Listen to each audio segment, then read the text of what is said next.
Hey, Shalom, Israel. This is the Israelite School of Universal Practical Knowledge, started out at 1 West 125th Street, Harlem, New York, under Commanding General Yohana. Let me see here. Let me make sure I got the sound correct.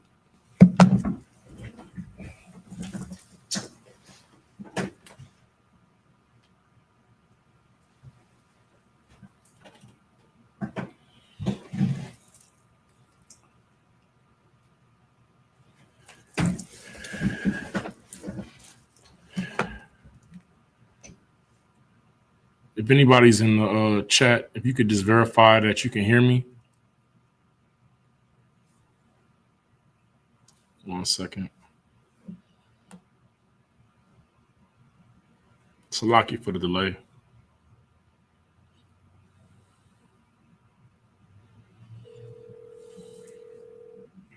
We'll be getting started momentarily. Just got to verify that there's sound going through.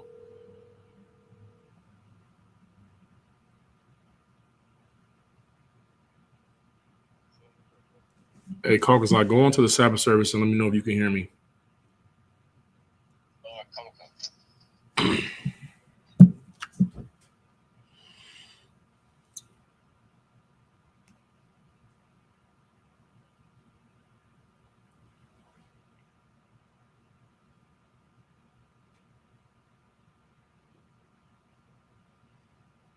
Let me know when you're in there.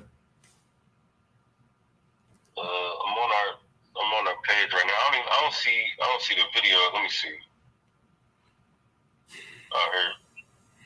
Oh no, that's on it. I don't even see a video up on YouTube. Go to Facebook, Art, and let me know if you see it or if you hear it. Because right now I'm live. I've been live for 2 minutes. It says we live. Let me see.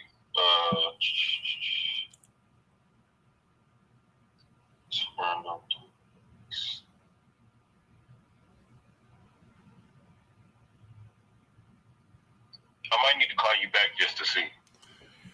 All right. Here we go. Ship which? Y'all give me 1 second. We're going to get started. 1 second.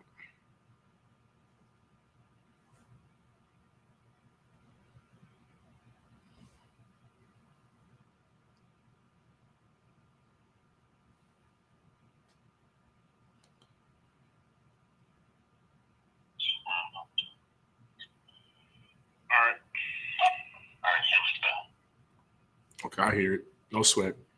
All right. So like I said, Salaki for that, y'all. Just had to verify sound. This is the ISUPK Killeen Sabbath service. I'm Priest and Officer Tapazar. We'll be going into Exodus chapter 4, verse 16 through Exodus 6 and 11. And with that, Imajim, which means to stand in the Hebrew.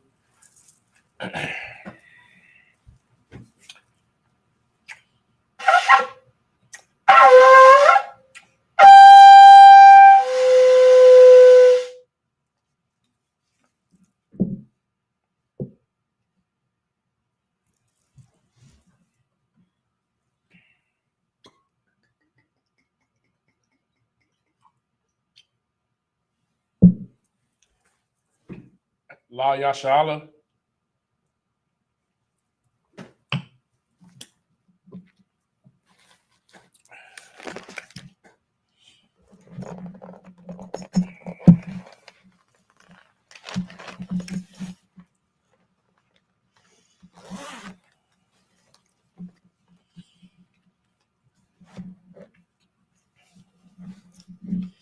In Imajim, Wa Hakwadum, which means to stand, turn, and face the east.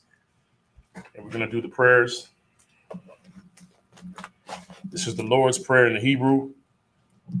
Abanawa, Shabbat Shemayim, Kodash, Haya, Shemka, Yahweh, Malak Makah, Daba'a, Ratazayaka, Haya, Aisha, Ba'aratazah, Kawa, Haya, Bashamayim, Nathamlanawa, Lakum, Kal, Yawam, Wasalatnawa, Kabawafnawa, Kasalatnawa, Kabawafyanawa, Wala'a, Tabia Ayanawa, Banasaya 1, Abal, Hawashinawa, Mayan, Ra, Kaya, Laka, Hamalatwa, Waha Allah, Waha Tha Para, La I Walamyum, Amun. In the English, Our Father, which art in heaven, hallowed be thy name. Yahweh, thy kingdom come, thy will be done in earth as it is in heaven. Give us this day our daily bread, and forgive us our debts as we forgive our debtors. And lead us not into temptation, but deliver us from evil. For thine is the kingdom and the power and the glory forever. So be it. This is the prayer of the power of the Hakak in the Hebrew. Yahweh, Ba'ashem Yahweh Shai, Baba Kushah, Nathan Lanawa, Hakak, Hakak, Larapa'ah, Kal Makalah, Wakal Marawa, Hakak, Latahar, Ha Matazarium, Hakak, Lahakwiyum, Hamathium, Hakak, Al Rakawat, Hata Ma'alah, Lagarshin, Ba'ashem Yahweh Shai, the Wada Aman. In the English, Yahweh, in the name of Yahweh Shai, please give us the power to heal all manner of sickness and all manner of disease, the power to cleanse the lepers, the power to raise the dead, the power against unclean spirits, to cast them out in the name of Yahweh Shai. Thank you, so be it. This is the prayer to bless Israel. In the Hebrew, Yahweh, Ba'ashem Yahweh Shai, Barak Lanawa, Wa Yasha'ala, Waha Baya Saparium, Barak, Ba'ashem Yahweh Shai, the Wada Aman. In the English, Yahweh, in the name of Yahweh Shai, bless us and Israel and the school. In the name of Yahweh Shai, thank you, so be it.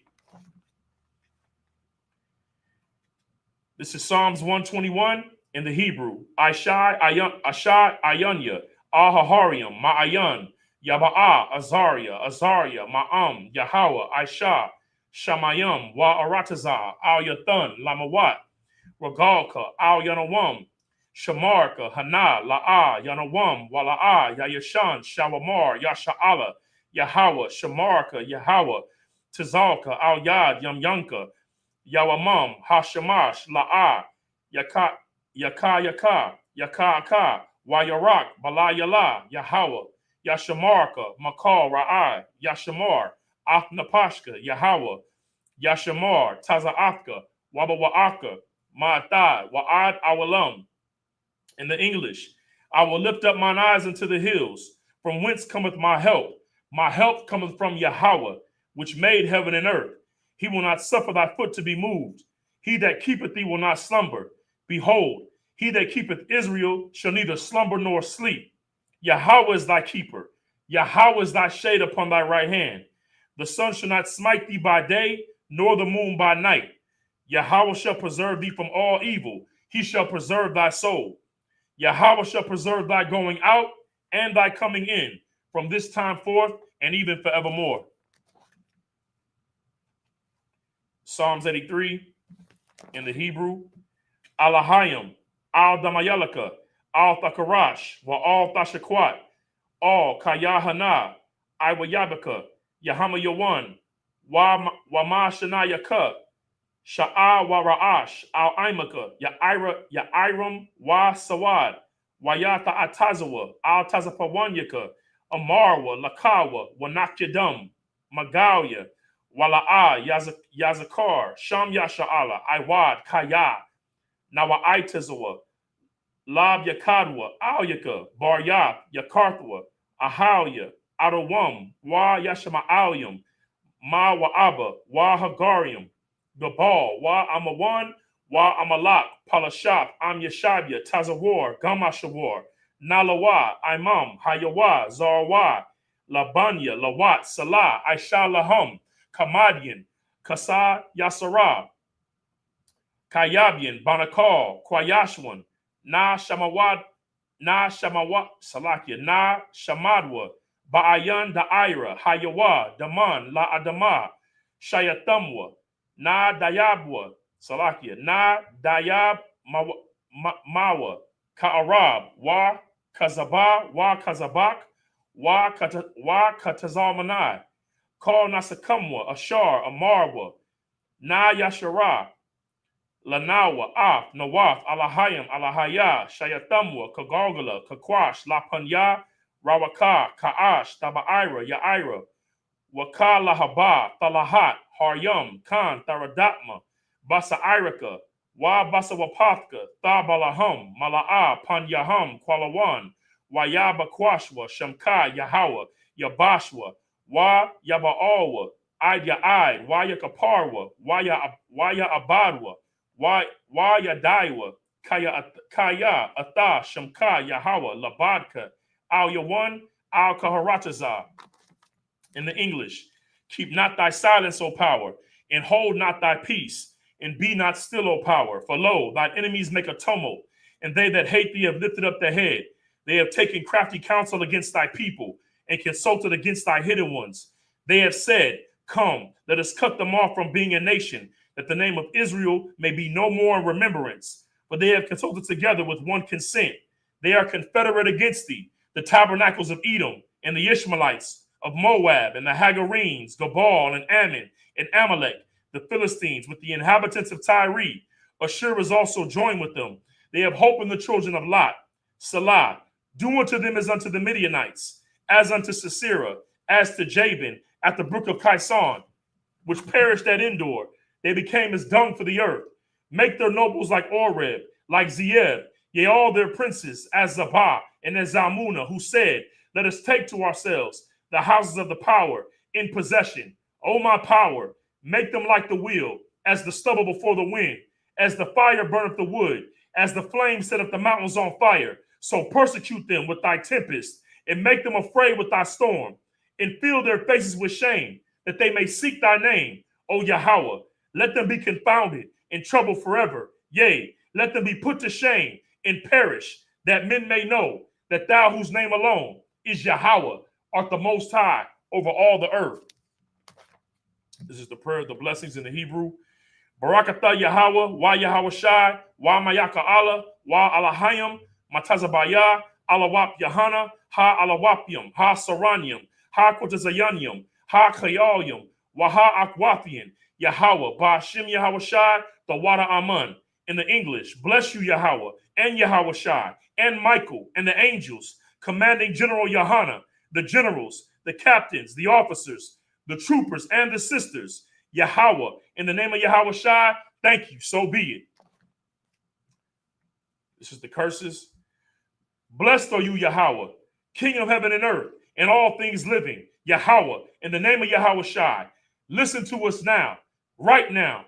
Send evils and curses and punishment and destruction to the heathen that speak against us, thy prophets, the teachers, the princes, the priests, the Israelite brothers, and the school. Send evils and curses and punishment and destruction to the heathen, and shake loose the treasure of the rich of Israel that refuse to give to the school. Force their riches to enter into thy sanctuary. Send evils and curses and punishment and destruction to the Edomites and the nations and their drug dealers, the court system, the prison system, Planned Parenthood, all the governments of our enemies, Amalek synagogues and armies, the Roman Catholic Church, the Pope, Islam, Christianity, Egyptology, the militia, Ku Klux Klan, Aryan Nation, skinheads, Posse Comitatus, the gay movement, the lesbian movement, spies, workers of witchcraft, NASA space programs, the Army, Navy, Air Force, Marines, Wall Street. Open up the internet and the airwaves, the cable access channels and the radio channels. Convict the spirit of any of thy people that seek to stop us, and bring swift destruction to all the heathen that stand in the way or try to stop us from broadcasting your words throughout the planet Earth. Let loose all the plagues. Let loose all the plagues. Let loose all the plagues. Cause them to go to and fro through the earth and consume them. Let the plagues shake the house of the thief and the murderer. Let Yahweh Shai, Michael, and Gabriel come down with the flying saucers and punish all the heathens that come up against us as we speak thy word. Cause it to be known by all that it is the angels that have done it. Cause it to be spread through the media, throughout the whole world. Cause them to shake at thy coming.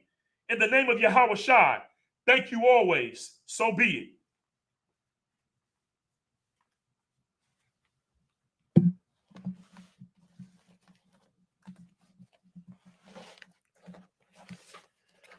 Sorry. Turn and face the podium. Yeshabia, which means to sit.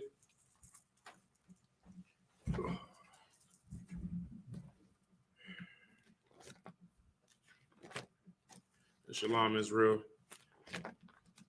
Salaki, we had made an adjustment with our sound system, so Salaki for that intro. We were just trying to verify sound to make sure we can do the Lord's work. You know what I'm saying, in the right spirit, without any interruptions. All right. So if you have your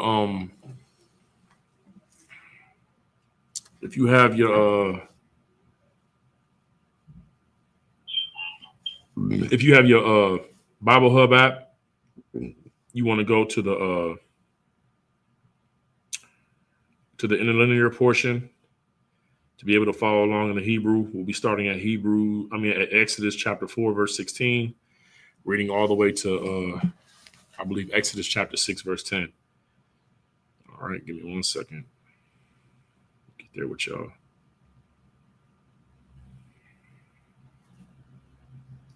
Well, where we left off from last week was Moses. You know, he ran off from Egypt after finding out that him killing the Egyptian for harming his brother was a known thing amongst his people, and it was known in Egypt. So he became a fugitive. You know what I'm saying? A lot of times, brothers come into the truth, and they got a history. You understand? And you know, Pharaoh wanted Moses dead. He had a warrant on Moses, just like, you know, Christ had a warrant. You know what I'm saying? Just because, you know what I'm saying, just because your life has been one way prior to coming to the knowledge of the truth doesn't mean that you can't serve God. It's about, you know what I'm saying, when God confronts you with, you know what I'm saying, he confronts you with something greater than yourself, a purpose and orders that are, you know what I'm saying, greater than yourself, is how you respond to that. Moses was on the run. He went down to Midian. He met some Hamite women in Midian. He helped them, you know what I'm saying? And their father, who was a priest in Midian, he gave one of his daughters for Moses to marry. Moses spent about 40 years down there while he was out dealing with the herds. The Lord at Mount Horeb set up something for him to see to bring him over to it. And it was a fire. It was the vision of a fire, of a bush that was on fire that was not being consumed by the fire. And then out of that fire, the Lord spoke to Moses and gave him, let him know that he saw the oppression of the Israelites. He had heard the cry of the oppression of the Israelites, and he also understood, you know what I'm saying, what the oppressors, the way it was phrased, and I'm paraphrasing, is that he understood the oppression with which the oppressors oppressed the children of Israel. And just like in Egypt, the Lord is hearing the cry of our brothers and sisters right now. You know what I mean? Israelites, our Hispanic brothers that are crying out because of the oppression of, you know what I'm saying, this new Egypt. You know what I'm saying? How it's saying Revelations, spiritually, this place was called Egypt and Sodom, you know what I'm saying, which is where we're at right now here in America. The Lord hears that cry as well. And when the Lord hears the cry of his people, he prepares, you know what I'm saying, justice. He prepares judgment. You understand? And he prepares signs and wonders. You know what I'm saying? And, you know, so Moses was the man that the Lord chose to represent the Most High, to confront, you know what I'm saying, Pharaoh, and to confront the power of Egypt. And, you know, Moses had that conversation with the Lord. And, you know what I'm saying, the Lord basically let him know that he was going to be with him. You know what I'm saying? That's the bottom line of all this, is that, you know, to serve God, you know what I'm saying, to serve the Lord, he's going to be with you. But you gotta walk perfect and be upright before him. You know what I'm saying? You can't, like, just, you know, this is, you know, a lot of times people confuse the ISUPK with the movement. And this is not a movement. You understand? This is what the Lord has built. You understand? And it's what you read about in Daniel. It's the kingdom that's going to be forever. You understand? And it may start off as a small seed, like a mustard seed, but it grows into this massive, enormous tree. You understand? And that's what's happening right now. This is not a movie. This is not like the Black Panthers or, any other social justice movement. This is the work of the Lord. This is the house of the Lord. This is the house that He built, and this thing is going to overthrow the world. And when I say the world, I mean the society that our oppressor has built. You know what I'm saying? Until Christ come and sit upon the throne of David, man. But with that, let's get into this Hebrew. We're going into Exodus chapter 4, verse 16. This is when Moses had been complaining about that he's not well spoken. He may have had a speech impediment. We don't really know, but he said, I don't speak well. The Lord says, look, your brother Aaron is coming, and you're going to speak to him, and he'll speak to Pharaoh, but I'm going to tell you what to tell him, and he'll speak for you. You know what I'm saying? So Moses never talked to Pharaoh directly. He would tell Aaron what to say, and Aaron would say it. And then and God never spoke to Pharaoh directly. He told Moses what to say. Moses told Aaron, and Aaron told Pharaoh. You understand? And that's how that went. So let's go ahead and get into this Hebrew. Wad dabar, hawa'a, laka, all, ha, ayam, wa hayaha, wa haya, wa ha yaha, salakia, ha wa'a, yaha laka, lapa, wa'a thaha yaha, lawa la alahayim.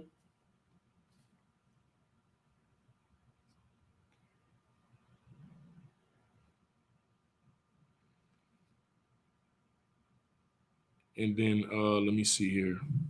Verse 17.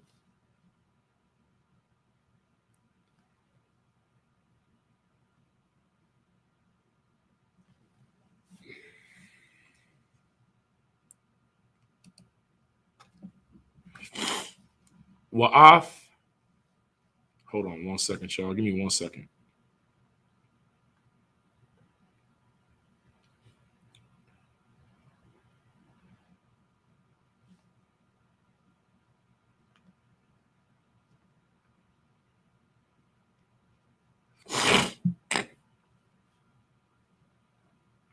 Salaki, read back to it.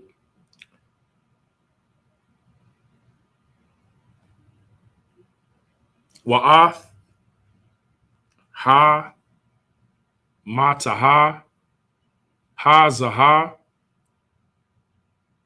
the quack, Salaki, tha, quaka, baya, dika, ashar, the I shaha, bawa, ath, ha'ath,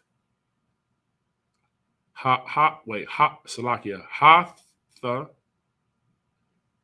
verse 18, Wayalak, Mashah, Wa, Yashab, All, Yathar, Ka, Thanawa, Wayamar, Lawa, Alyaka,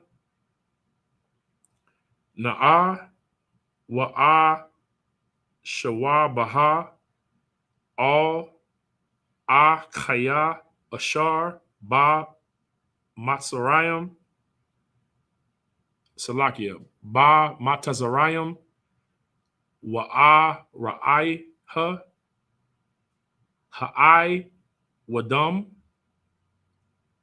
Ka, Salakia, Ka, Ya, Khayayim, Wayamar, Yatha, Rawa,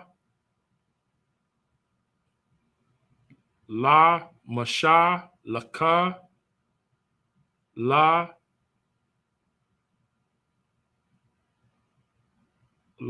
Shalom, Salakia, La Shalom,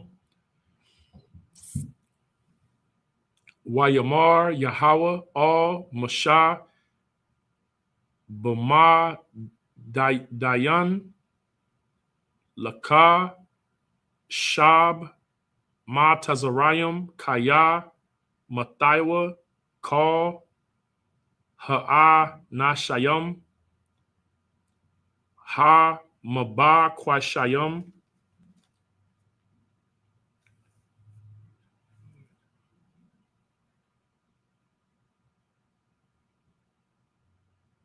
Salakia. Verse 20. Waya Kwaka Masha Ath Asha Tawa Wa'ath Banai Yawa Waya Raka Bum Bayum All Haka Haka Mayar Wayashab Ora Tazaha Ma Tazarayim Wayakwaka Masha Ath Mata Ha Alahayim Baya Dawa. Verse 21. Wayamar Yahweh All Masha Ba Laka Thaka La Shawab Ma Tazariah Ra'aiha Kal Hama Pathayim Ashar Shah Mathiah Baya Daka Wa'ai Salakia Wa'ai Shayathim Wa'ai Shah Yathayim Salakia La Penya Para'aya Para Aiha Wa'a Naya Aka Salakia A Kazak Ath Labawa Wala'a Yasha Laka Ath Hai Salakia Ha'ayim. Verse 22. Wa'a Marath All Para'aya Kaha Amar Yahweh Banya Baka Raya Ya Shara'al. All right, verse Exodus 16 to 22. And he shall be thy spokesman unto the people, and he shall be to thee instead of a mouth, and thou shalt be to him instead of God. Meaning that what the Most High is telling Moses is that Aaron is going to be your mouthpiece, and you'll be to him as God. The prophets of God are the mouthpiece of the Most High. And because Moses had the issue with his impediment or whatever he felt like his inability to speak, Aaron was going to be his mouthpiece. You understand? So that's what the Lord is telling him, that he'll be as God to Aaron. All right. Verse 17, and thou shalt take this rod in thy hand wherewith thou shalt do signs.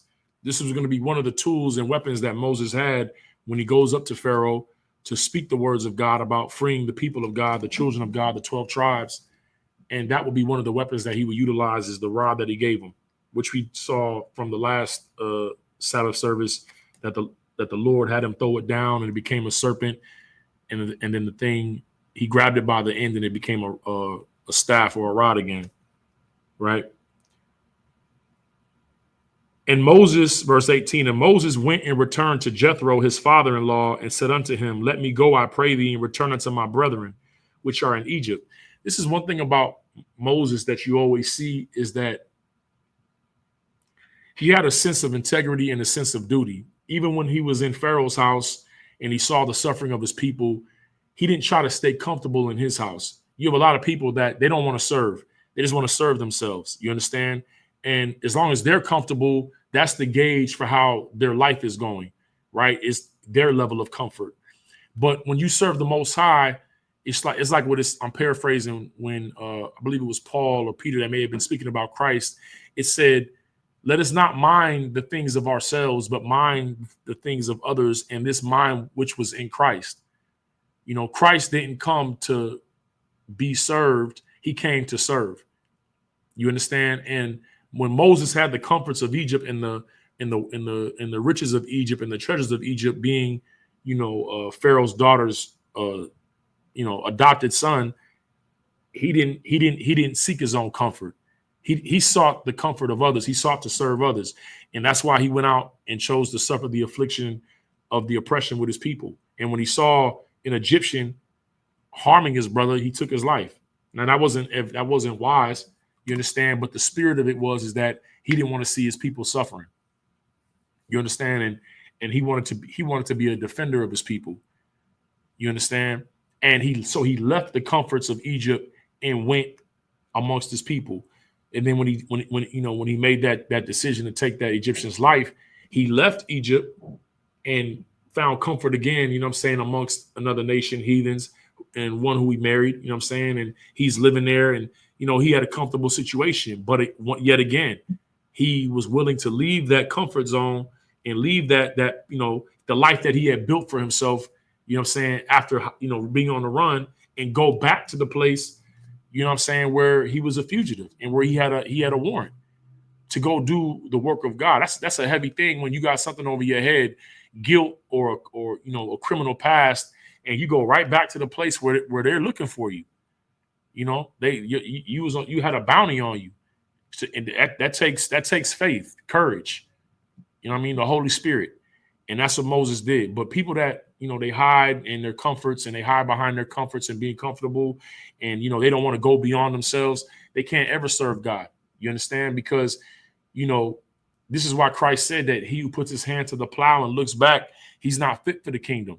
If you love, you know, mother, father, wife, children, you know what I'm saying, yourself more than you love him, you can't bear your cross and make a sacrifice, you know what I'm saying, and you know, be dead to yourself, then you can't serve the Most High, because the Lord is always thinking about the nation. And for you to serve him, you got to be thinking about the nation, the people.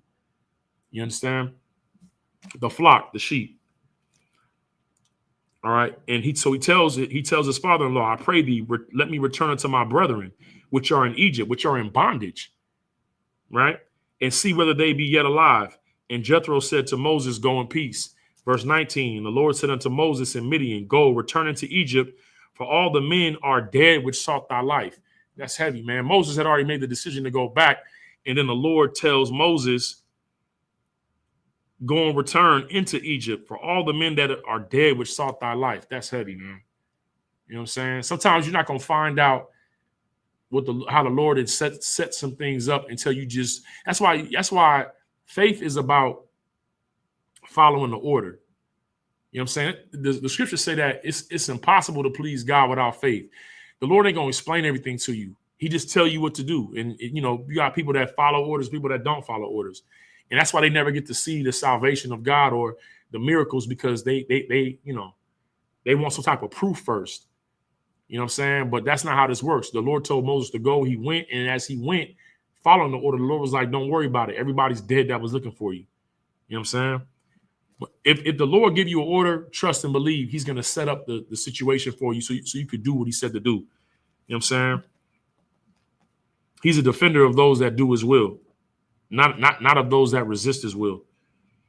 And Moses took his wife and his sons and set them upon an ass, and he returned to the land of Egypt. And Moses took the rod of God in his hand.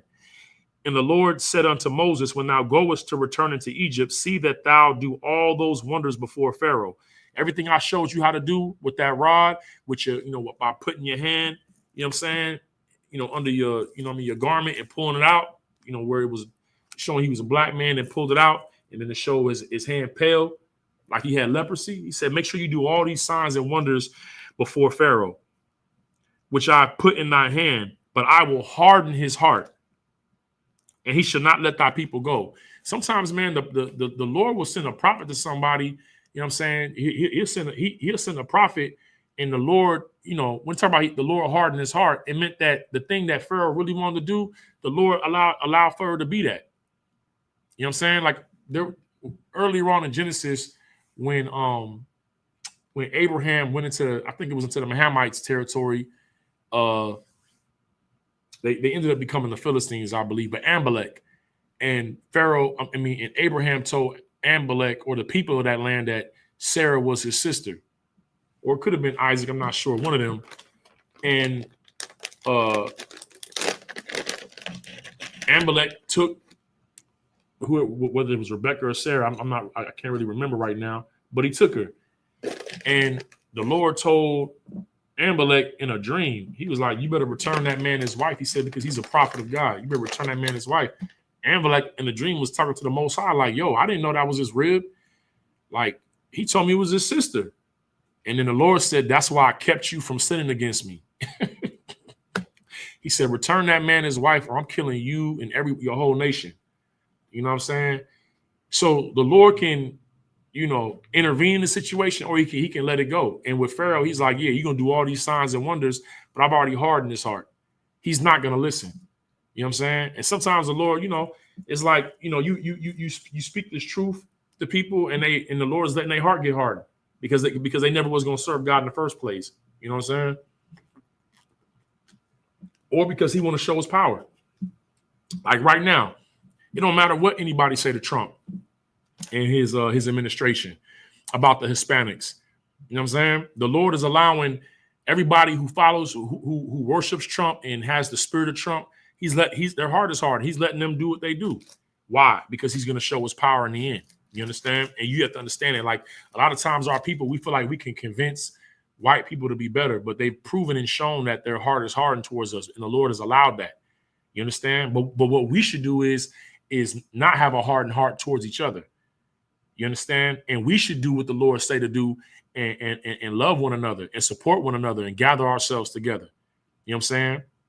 And seek the good of our people and prefer one another and not be like our oppressor with a hardened heart that resists the word of God. Right? Verse 21 again. And the Lord said unto Moses, when thou goest to return into Egypt, see that thou do all those wonders before Pharaoh, which I have put in thy hand, but I will harden his heart, and he shall not let the people go. Verse 22, and thou shalt say unto Pharaoh, thus saith the Lord, Israel is my son, even my firstborn. Now, for y'all that say that, we won't get into that, but that precept right there is a heavy precept. You understand that, Israel, we're the sons of God. You understand? We're the sons of God, man. You know what I mean? The nation of Israel, we're his firstborn. And it's a term that the Lord uses, meaning that's his relationship with us. You know what I'm saying? Meaning that he put us above every other nation on this planet. Like we're his children.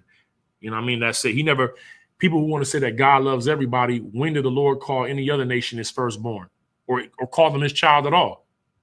Y'all think about that. All right, let's get back to this Hebrew verse 23.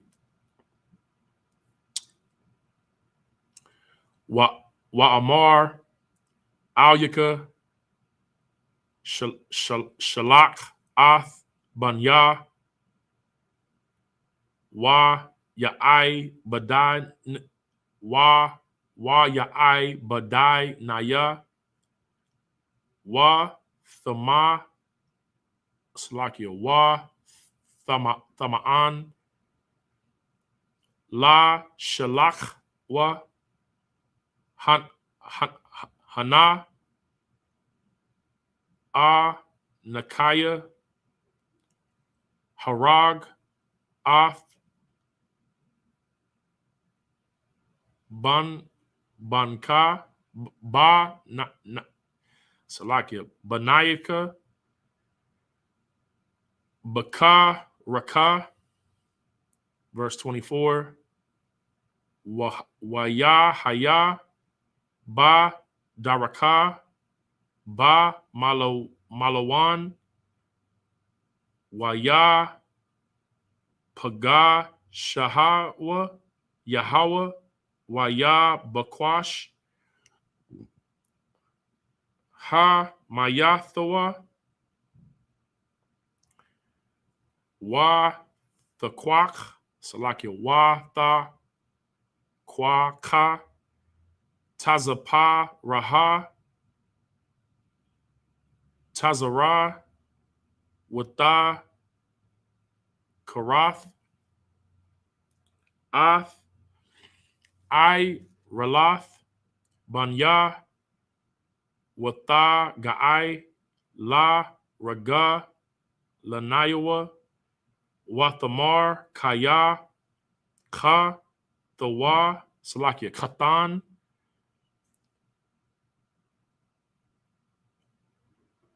Dama Salakia Damayum Mayum Athaha Laya Waya Salakia Wayarap Ma Manayowa Az Amara Hathan Damayum Lama Walath. Verse 27.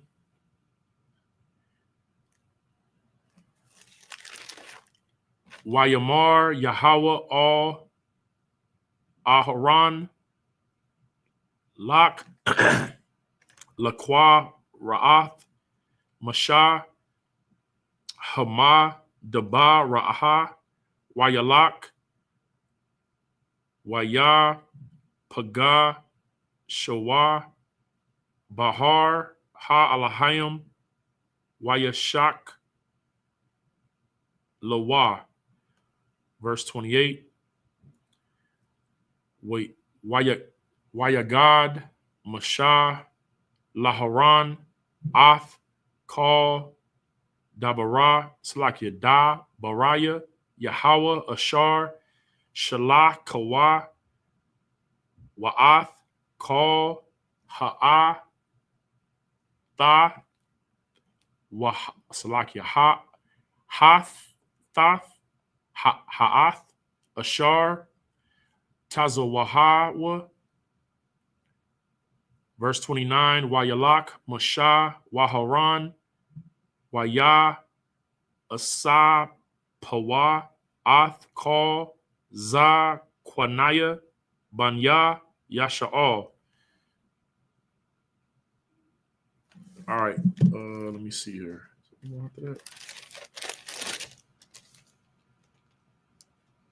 Oh, I'm over Salakia. Exodus 4:30. Why Dabar Aharon Ath Kal Ha Dabarayim Ashar Dabar Yahweh Al Mashah Wayaash Wayaash Ha Atha La I Yanaya Hayam. All right, in the English, Exodus 20.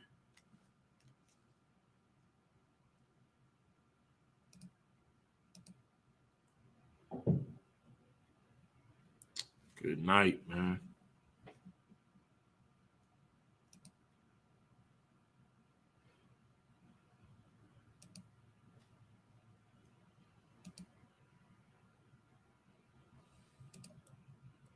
Salaki, y'all.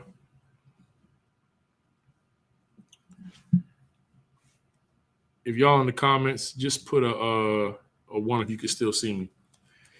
Salaki, in the English, chapter 4, verse 23. And I say unto thee, let my son go, that he may serve me. That's the Lord. The scriptures talk about when Christ says that, we can't, basically, you can't, and this is for Christians as well. You think that when you go to church in America that you can serve God and still be a good American citizen. But the Lord, when the Lord chose Israel to serve him, he chose to serve us, for us to serve him as a nation, right? That he would make us a kingdom of priests to serve him. You understand? And the other nations, they can only serve God by serving us, but we serve the Most High directly. You understand? And because we're his children, so we're the only ones that can serve him. Another nation can't serve the God of Israel. That's what he gave to us. That's why he gave us his laws, statutes, and commandments. You understand? Because he wanted us to serve him. All right. And that's what, so you can't be a slave to another nation and serve the Most High God. You can't. You understand? And that's why the Lord is going to deliver us from this captivity as well. All right. And he said, I say unto thee, let my son go that he may serve me. And if thou refuse to let him go, behold, I will slay thy son, even thy firstborn. So from the jump, the Lord is telling Pharaoh, if you don't let my people go, I'm going to slay your firstborn, your son. You know, and the importance of having a son and being able to hand down power to a son or hand down an inheritance to a son, it's everything. Because through the father or through the man or the male, the seed, that's how the seed is passed. That's how, you know, like Captain Kahan always say, power is never shared, it's only transferred. You understand? That's how the power is transferred, is through the seed, through the lineage. So the Lord's like, let my people go. Let my son go. If not, I'm going to slay your son. Right? He telling that from the gate. Verse 24. And it came to pass by the way in the end that the Lord met him and sought to kill him. Who's this talking about? This is talking about Moses. I know it hot from talking about Pharaoh, but this is a situation that happened with Moses, and I'm gonna break it down. I'm gonna read it again. And it came to pass by the way in the end, meaning that they had stopped by like a hotel or a place to lodge, a place of lodging, on their way back to Egypt. Now, the Lord had given an instruction to Moses, which Moses knew this because Moses was circumcised, but he hadn't circumcised his son, Gershom, I believe, and maybe his other son that he had. I don't know if he had two sons at this point or not, but he hadn't circumcised him. And the reason why is because he may have given an order to Zipporah, which was his wife, which was an African, a Hamite, but that wasn't part of their culture. So she held off from it. But in going to serve the Lord ain't finna tolerate no tweaking of the orders. He'll take your life first. When you come into this truth, you can't pick and choose what you want to follow.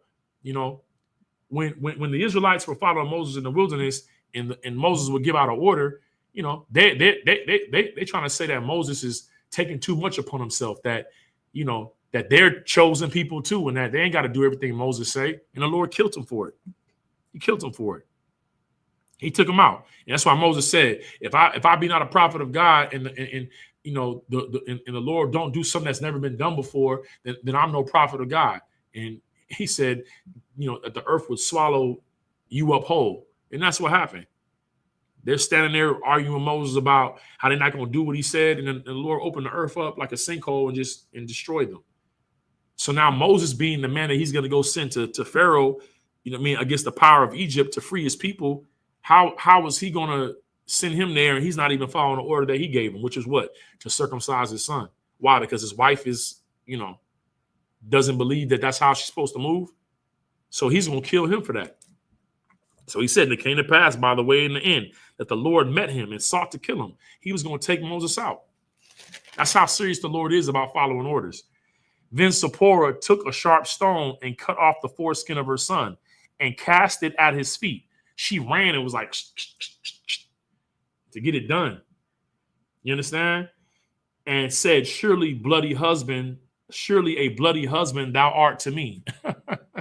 Basically, she was just criticizing him, saying he's rough and murderous and, you know what I'm saying, not a kind man, because he made her have to take off her son's, you know what I mean, foreskin. But that's what the Lord wanted. And sometimes you're going to be following the Most High and you're going to be with the person, you know what I mean? It could be a sister that you with the man, or brother you with the sister that's not in the truth. They in the world, and the Lord's giving you orders and things to do, and they don't want to follow them. You know what I'm saying?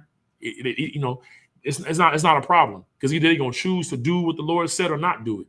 And that's how you'll find out whether or not they're going to be in your life or not. But you got to choose to serve God regardless, no matter what they are. You understand? Verse 26. And so his wife chose to do what, you know, chose to make the decision to circumcise their son.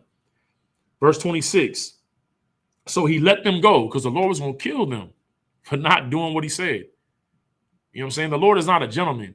Like, Captain Yazzie was talking about how people, sometimes people think that the Lord is some type of nice guy, or like a lot of times people imagine God is like their father. He don't look at what you do wrong. He just, he let it go. It's not a big deal. He's not concerned about you being perfect. That's not the Lord. The Lord ain't gonna sit there and you, like, sisters feel like the Lord gonna be a guy that when you walk up to the door, he's gonna open the door for you. No, he gonna expect you to open the door for him. That's the spirit of the Most High. He's not friendly in that way, especially if you're not doing what he said. He'll take you out. You know what I'm saying? Because that's why the scriptures say that judgment begins at the house of God. The Lord's going to judge the world, but if he's going to judge the world, why wouldn't he judge his people first, according to the standard that he's going to judge the world with? He's not going to have people representing him that are wishy-washy and not consistent and don't care about following orders.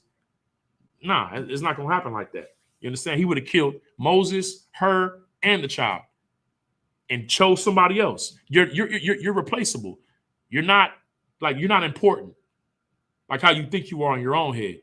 You know what I mean? And people do that. People prop themselves up in their own minds a lot about their level of importance. The Lord told Moses when Israel was wilding out and tripping, the Lord said, Moses, I'll kill all of them and make a nation out of you. It'd have been the Mosenites. It'd have been nothing but Levites as the nation that God chose. The Lord don't need you like that. You're not that important. You know what I'm saying? He's killed you 1,000 times before and brought you back. He'll do it again. It's not a big deal to him. Verse 26. So he let him go. Then she said, a bloody husband thou art, because of the circumcision. A lot of people look at the customs and the culture that the Lord gave us, and they look at it as cruel or harsh. You know what I'm saying? But we serve a God. We serve a God that is a man of war, and his criteria, his requirements are what they are. You understand? And for us, it should be a privilege and an honor for us to serve a power that created heaven and earth and wants to put us on top. So what if circumcision is one of his requirements? It is what it is. It doesn't kill you. You understand? And the Lord said to Aaron, verse 27, go into the wilderness to meet Moses. And he went and met him in the mount of God and kissed him. A kiss just means, this doesn't mean like a physical kiss. You understand, like how the Italians do, like they go and kiss men, they kiss each other on the cheek. A kiss, historically, from a language standpoint, just meant a point of contact. So like when you see brothers do this, a kiss just meant like a touch. You know what I'm saying? Like, when you driving, especially with some sisters, it's like, dang, they get too close to the curb. It's like, dang, you almost kissed the curb. It's just a point of contact, a point of touch. So when Aaron saw Moses, it was a touch. You know what I'm saying? That's all that meant. You know what I mean? Verse 28, and Moses told Aaron all the words of the Lord who had sent him, and all the signs which he commanded him. So everything that the Lord gave Moses with the rod, with the hand coming out, of his garment, he showed Aaron all that. The power that the Lord had given him to confront Pharaoh with. Verse 29, and Moses and Aaron went and gathered together all the elders of the children of Israel. So now that he's got Aaron there, you know what I'm saying? Now they went to the leadership of the nation. All the elders of the nation. All right. Let me see.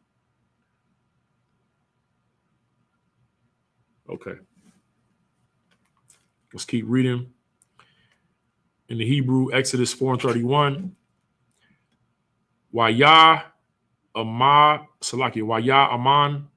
Hayam Wa Yasha Ma'aiwa Kaya Pakwad Yahweh Ath Banya Yasha'al Wakaya Ra'ah Ath I Nayam Waya Kwadaiwa Wayashath Ka Wa. Exodus chapter 5, verse 1. Wa'a Ka'ar Ba'awa Masha Wa Haran Salakia Wa Aran Waya Amarawa All Para'ai Ha Pa Ra'aiha, Kaha, Amar, Yahweh, Al, Haya, Yasha'al, Shalak, Ath, I, Maya, Waya, Kagai, Wa, Laya, Ba, Ma, Dabar. Verse 2, Wayamar, Para'ai, Maya, Yahweh, Ashar, Shemai, Bakwa, Lawa, La Shalak, Ath, Yasha'al, La'a, Yadai, Ya, Da'ai, Thaya, Ath, Yahweh, Wagum, Ath, Yasha'al, La'a, Asha, Laka. Verse 3, Waya, Ama, Rawa, Alahaya, Ha, Abarayam, Na, Korah, I, Laya, Nawa, Nala, Kaha, Na'a, Darak, Shalash, Shath, Yamayam, Ba, Madabar, Wana, Zabaka, Ha, Yahweh, Alahai, Yanaya, Pan, Yaga, Slaki, Yapa, Ga'ai, Nawa, Bada, Slaki, Ba, Dabar, Owa, Baka, Ba Karab, Salakia, Ba Karab. Verse 4, Wayamar, Al, Alyum, Malak, Matazarayim, Lama, Masha, Waharan, Thapa, Raya Iwa, Ath, Hayam, Ma'ai, Salakia, Ma'ai, Shayam, Salakia, no, Ma'ai, Shayawa, Lakawa, Lasa ba la Thayakayim. Verse 5, Wayamar, Poraiha, Han, Rabayam, Ataha, Aim, Ha Rataza, Wa Hasha, Bathayim, Otham, Ma Sabah Latayim.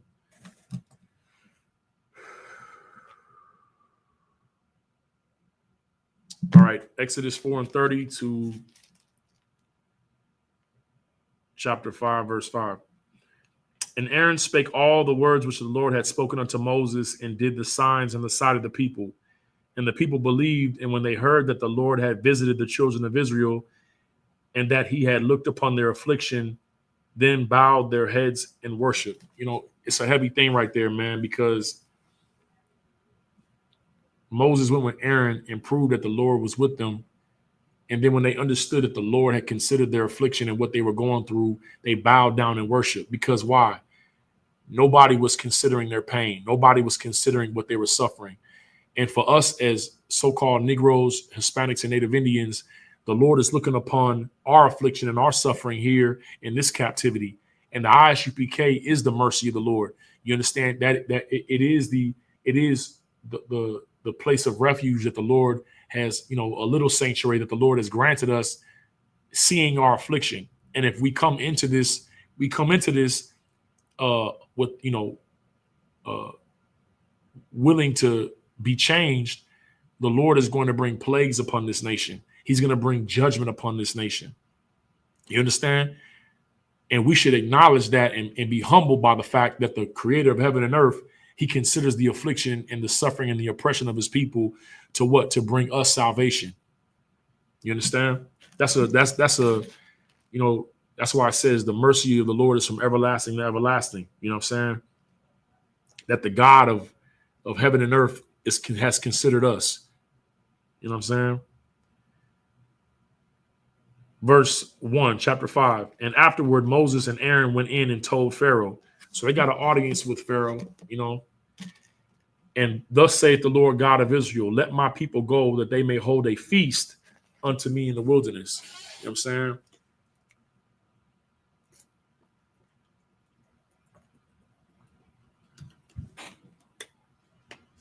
This is how Passover and unleavened bread came about.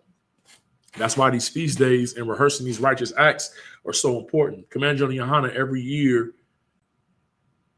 is highlighting the Passover, because us following these feast days was a pathway to our salvation and the things that the Lord wanted us to remember and to keep as he led us out from a place of slavery and a lack of power into a place of us being gathered together and being structured as a nation and becoming the nation that he chose to rule in power. And you can't be a Christian. You can't be I think this is right. I don't know if that's right. You can't be that kind of a person serving the Most High God. You got to be ready to follow orders. This applies to the men, to the women, and the children. You understand? This is why people. I want to celebrate the feast day in my house. Okay, there's no sweat. You know what I'm saying? But that's not what the Lord said to do. This is why the Lord's Passover is April 12th in Atlanta, Georgia. You know what I'm saying? With a man that he chose, you know what I mean, is under orders from Christ to hold that holy convocation. You know what I'm saying? One thing about us as Israelites, we got to do things like how the Lord said to do it, not how we think we should do it. All right. Verse 2, and Pharaoh said, who is the Lord that I should obey his voice to let Israel go? Another one for you Christians. You say that God is the God of everybody. But when confronted by Moses, Pharaoh was like, who is the Lord? Who is Yahweh? They didn't know him. And if Pharaoh, who was the reigning power in the world at that time, there was no nation that was more powerful than Egypt at this time. And it was because of the works of Joseph that they got to that position. If Pharaoh didn't know him, then how did the Moabites know him? How did the Edomites know him? How did the Hamites know him? Nobody knew him. And the prophet Amos confirms that of all the families of the earth, only you have I known. He's not the God of everybody. He's the God of the Israelites, of the 12 tribes of the nation of Israel. If he was the God of everybody, then Pharaoh would have known him. All right. And clearly the works of Joseph that he did that benefited the Pharaoh that came before him, that Pharaoh didn't pass it on to them, to the next Pharaoh, to say, hey, we got to fear the God of Israel. Clearly, when Nebuchadnezzar saw that God was with Daniel, Nebuchadnezzar didn't pass it down to his son Belshazzar, because Belshazzar went to the temple and took all the temple vessels and went and had a feast with them. You understand? And this is where you get the phrase, the writing is on the wall, because the Lord with the finger wrote, you have been weighed and found wanting. Like basically your kingdom is done. They just because the Lord uses an Israelite for the sake of saving his own children to benefit a nation that has us in captivity doesn't mean that they've experienced the salvation of God. They may have benefited at that moment from it, but they don't pass it down to their kids to fear God. Listen, if you a so-called Negro, Black, a so-called Negro, Hispanic, or Native Indian, know this: your God is not the God of anybody else. And don't let nobody try to convince you of that. You know what I'm saying? If they really believe that the God of Israel was for everybody, they wouldn't treat you the way that they treat you and your people. If they really believe that, they want you to believe that to keep you from having power. Because once you take hold of God as your power, then if God be for you, who could be against you? Who could lay a charge to God's chosen, to God's elect? They want to keep you believing that God loves everybody, so you don't take hold of your heritage and your records and your culture and your identity. Because once you do that, then the Lord is going to war for you. That means that your enemies become his enemies. You know what I'm saying? But they want to keep you in a position of a slave as a servant to sin, to where you're sinning against God and God will not protect you. That's their goal. Verse 2. And Pharaoh said, who is the Lord that I shall obey his voice and let Israel go? I know not the Lord. No heathen knows the Lord. All right. Neither will I let Israel go. You know what I'm saying? Trump doesn't know God. He doesn't know the Lord, and he's not going to let us go. What you mean Trump ain't going to let us go? He's shipping the Mexicans across the border. He's not going to let us go. He's not going to let us go. You understand? This country is not going to let us go until the Lord brings us out with a strong hand and great judgments upon this wicked nation, man. You understand?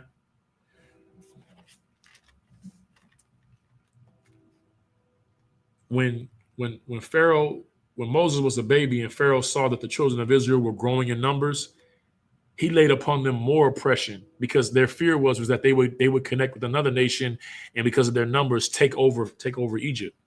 But what the heathens don't understand is that by you oppressing us the more, we just increase the more. And the Lord is still going to bring judgment upon you. They don't change the outcome. All these executive orders that Trump is signing that's suppressing our people is just accelerating what's to come already. And they said, the God of the Hebrews has met with us. Let us go, we pray thee, 3 days' journey into the desert and sacrifice unto the Lord our God, lest he fall upon us with pestilence or with the sword.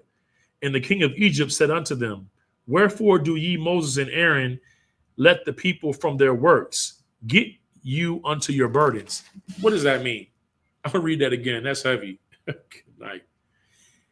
Pharaoh tells Moses and Aaron, let the people, why do you want the people to stop working? Basically, to stop working their jobs, to not be productive in this nation. Get you into your burdens. You know what Pharaoh told them? Stop trying to have the people to stop working and y'all go get some jobs. Ain't that what they tell us when we out there at camp? Why don't y'all go get jobs? Why are you trying to stop the people from doing service to America? Why don't y'all go get some jobs and be some productive citizens? That's what Pharaoh told them. Read again. And the king of Egypt said unto them, wherefore do ye, Moses and Aaron, let the people from their works? Why are you trying to get them to stop working? To stop slaving? Get you into your burdens. You go find a slave. Verse 5. And Pharaoh said, behold, the people of the land now are many, and ye make them rest from their burdens. It's all this labor, all these people that are working, and you want them to rest from their slavery. This is your oppressor. This is why the oppressor is trying to make these robots. He wants somebody working 24/7. If he could, he'd have you working 24 hours a day, 7 days a week. That's if he could. And the Lord is trying to give you rest. The Lord is he's trying to have you be in service to him, not unto the beasts of the field. To animals who have no compassion or mercy. All right, let's get back on it. I'm about to speed it up now. I've been doing 7 for 7, but I'm gonna go ahead and do 14 for 14. All right, because we got to be. I think our timeline's like 2 o'clock. All right. If y'all got any questions, Salakia?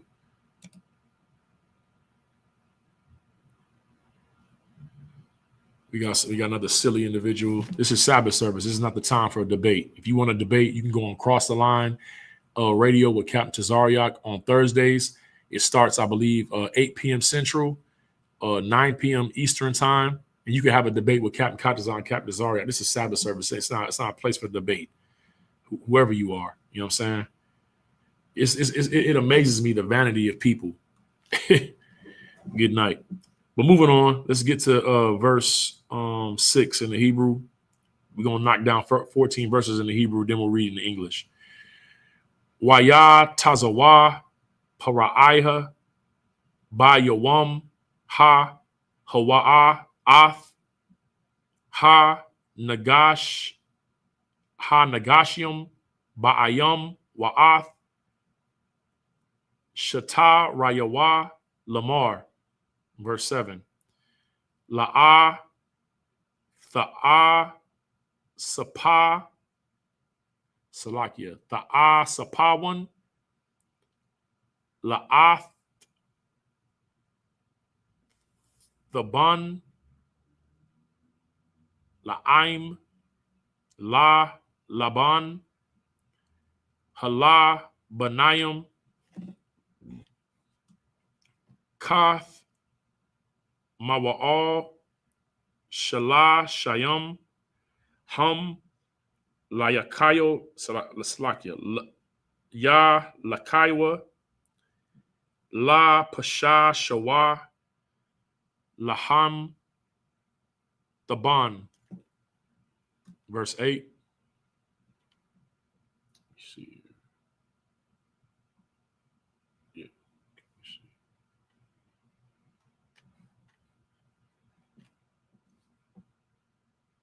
Right.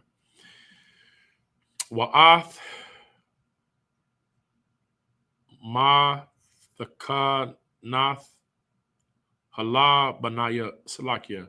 Hala Banayam Ashar Hayam I Shemayim Salakia. I Shayam Ta Mawal Shah Lasham Ta Shayai Salakia. Ta Shaya Mawa Alham La'a Dagar Iwa Ma Manaiwa Kaya Na Rapayam Hum All Salakia Io Khan Hum Taza'ai Kwayam Lamar Na Lakaya Nazar Bakaya La'a Lahai Yanawa. Verse 9. Tha Kabad Ha Ibadoha All Ha'a Nashayim Wa Ya'ai Shawa Ba Wa'al Yashai Owa Ba Dabarya Shakwar.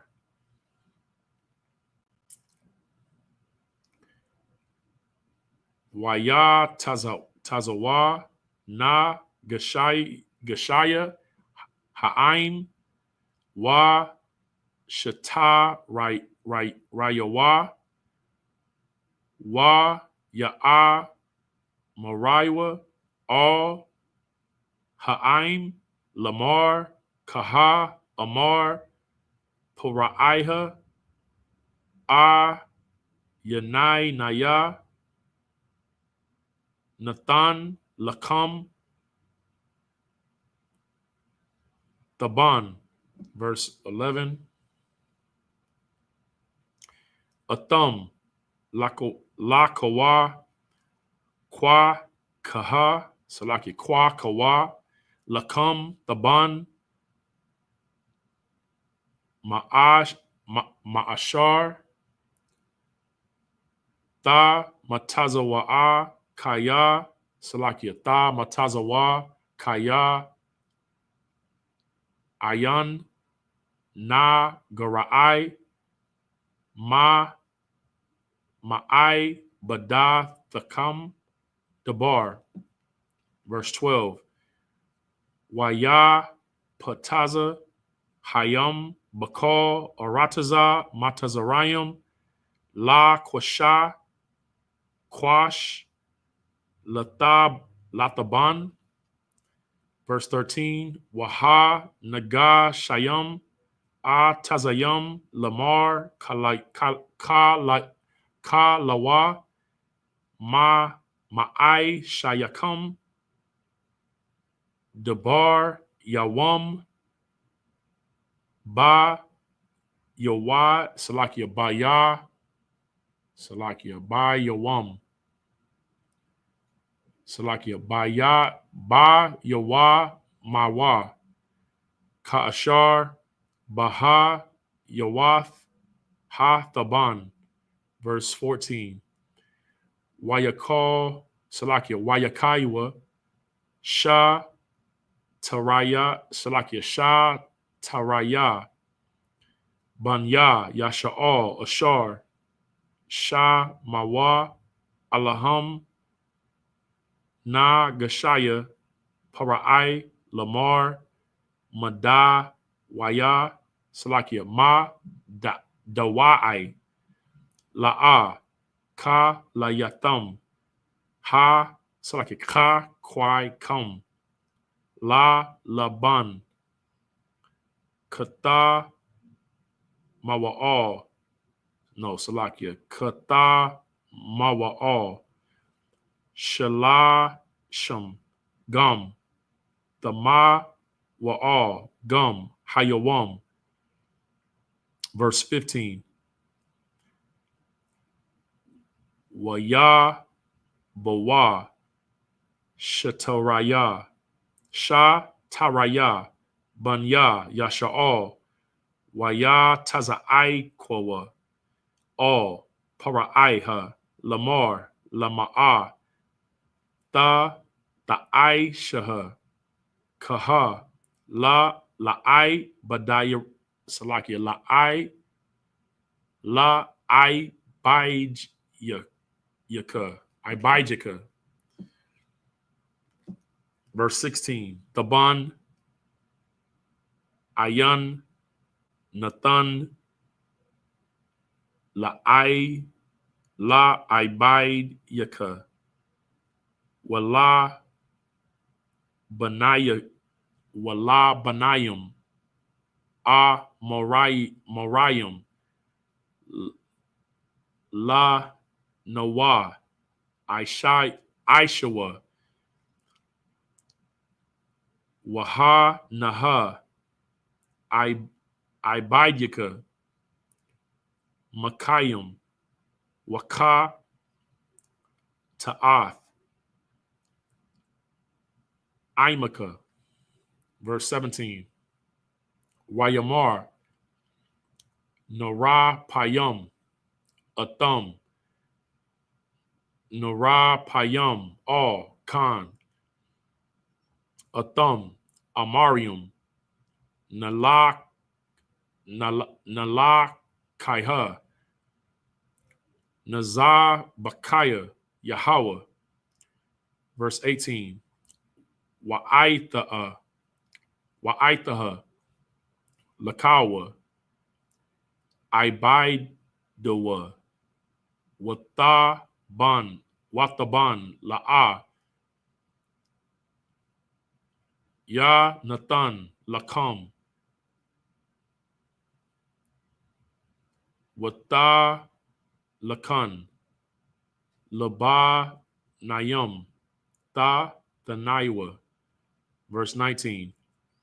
Waya Ra'aiwa, Shata Raya, Banya, Yasha'al, Atham, Bara'ai, Lamar, La'a, Taga Ra'aiwa, Mala, Banai Kam, Dabar, Yawam, Ba, Yawai, Salakia, Baya, Wamaiwa, Salakia.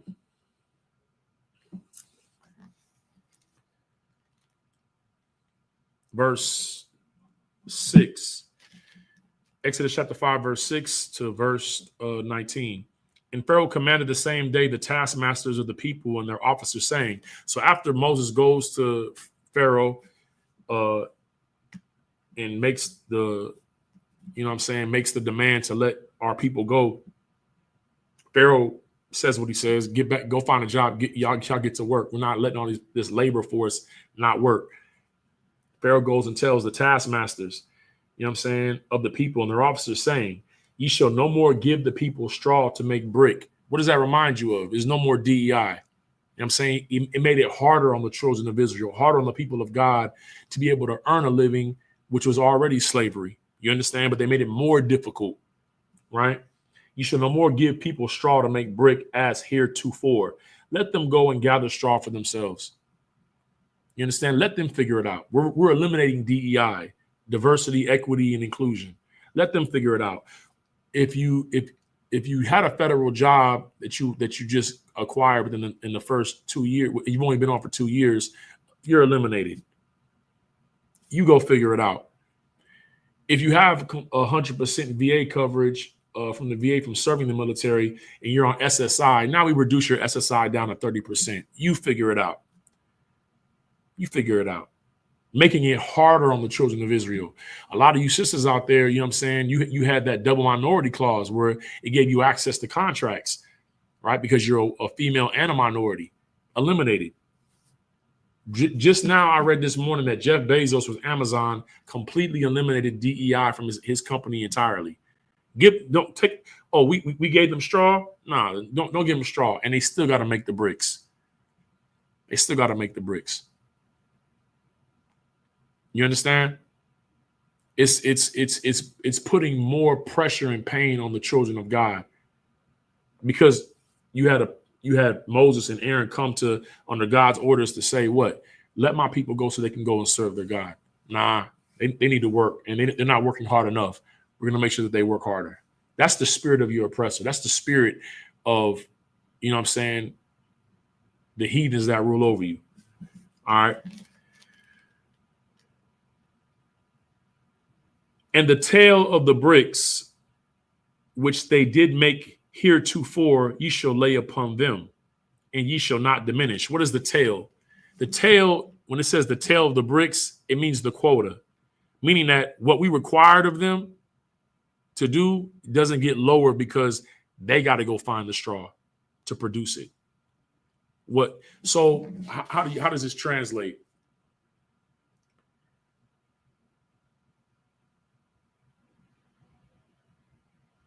How do I phrase this from an economic standpoint? The price of goods and services are going up, right? But the wage is staying the same or getting lower. You understand? So I don't know why the word escapes me right now, what the word is. I don't know why interest keeps coming to my mind, but that's not the word I'm looking for.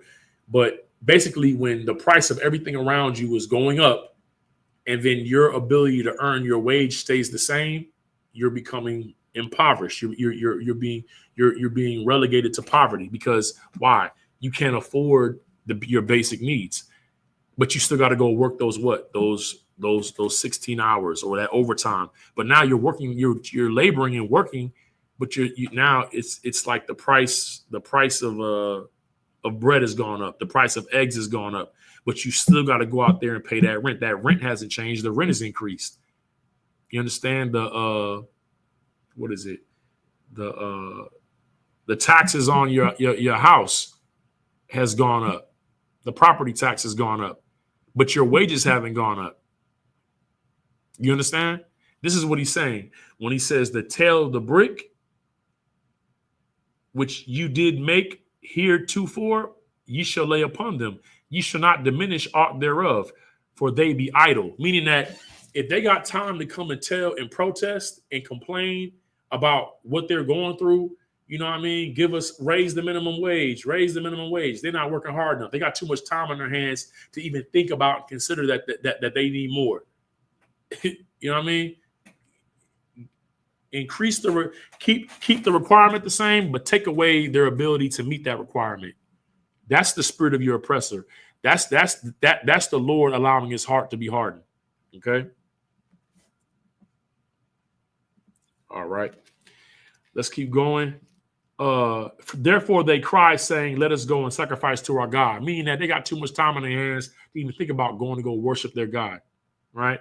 Verse 9. Let their more work be laid upon the men, that they may labor therein, and let them not regard vain words. Basically, don't listen to the truth of the prophets of God. Give them more work, so they ain't got time to even hear what the prophets of God are saying.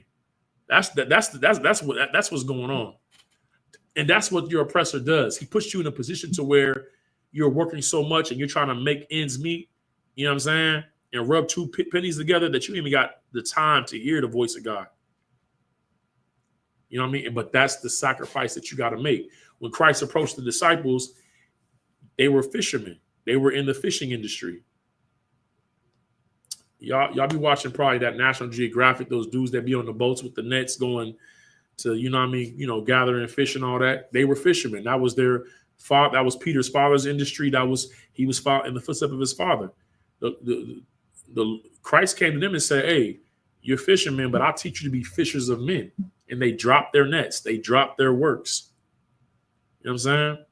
I'm not going to get into it heavy, but it says in Hebrews that all those that come to serve God, you know what I'm saying, or to enter into his rest, have ceased from their own works. You haven't made slaving or having a job or earning on a job a priority. You've made the work of the Lord your priority. All right.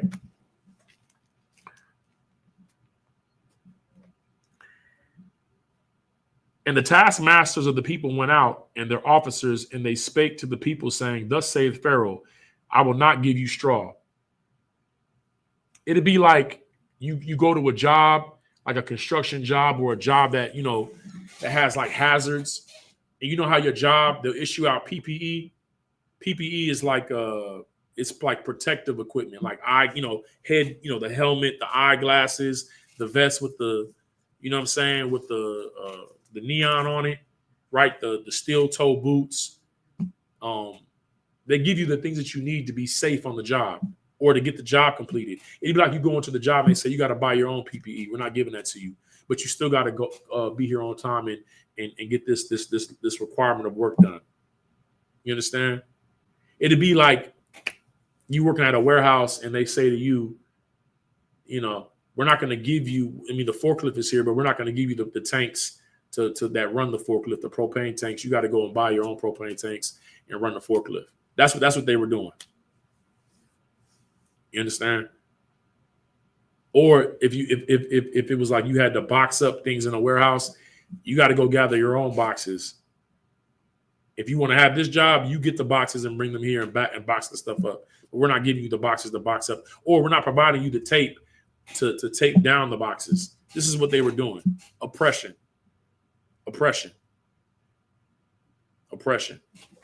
All right.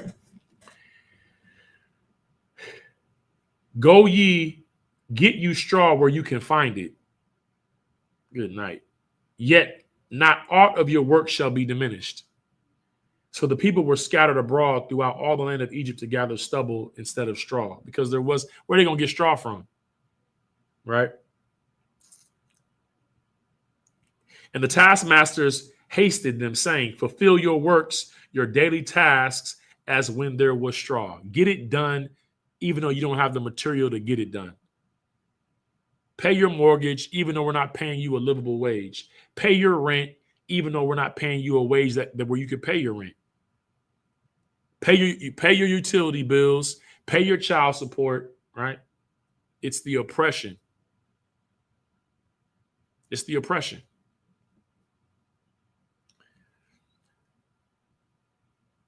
And the officers of the children of Israel, which Pharaoh's taskmasters had set over them, were beaten and demanded, wherefore have ye not fulfilled your task in making brick both yesterday and today, as hereto therefore? Oh, you can't pay that child support? You going to prison.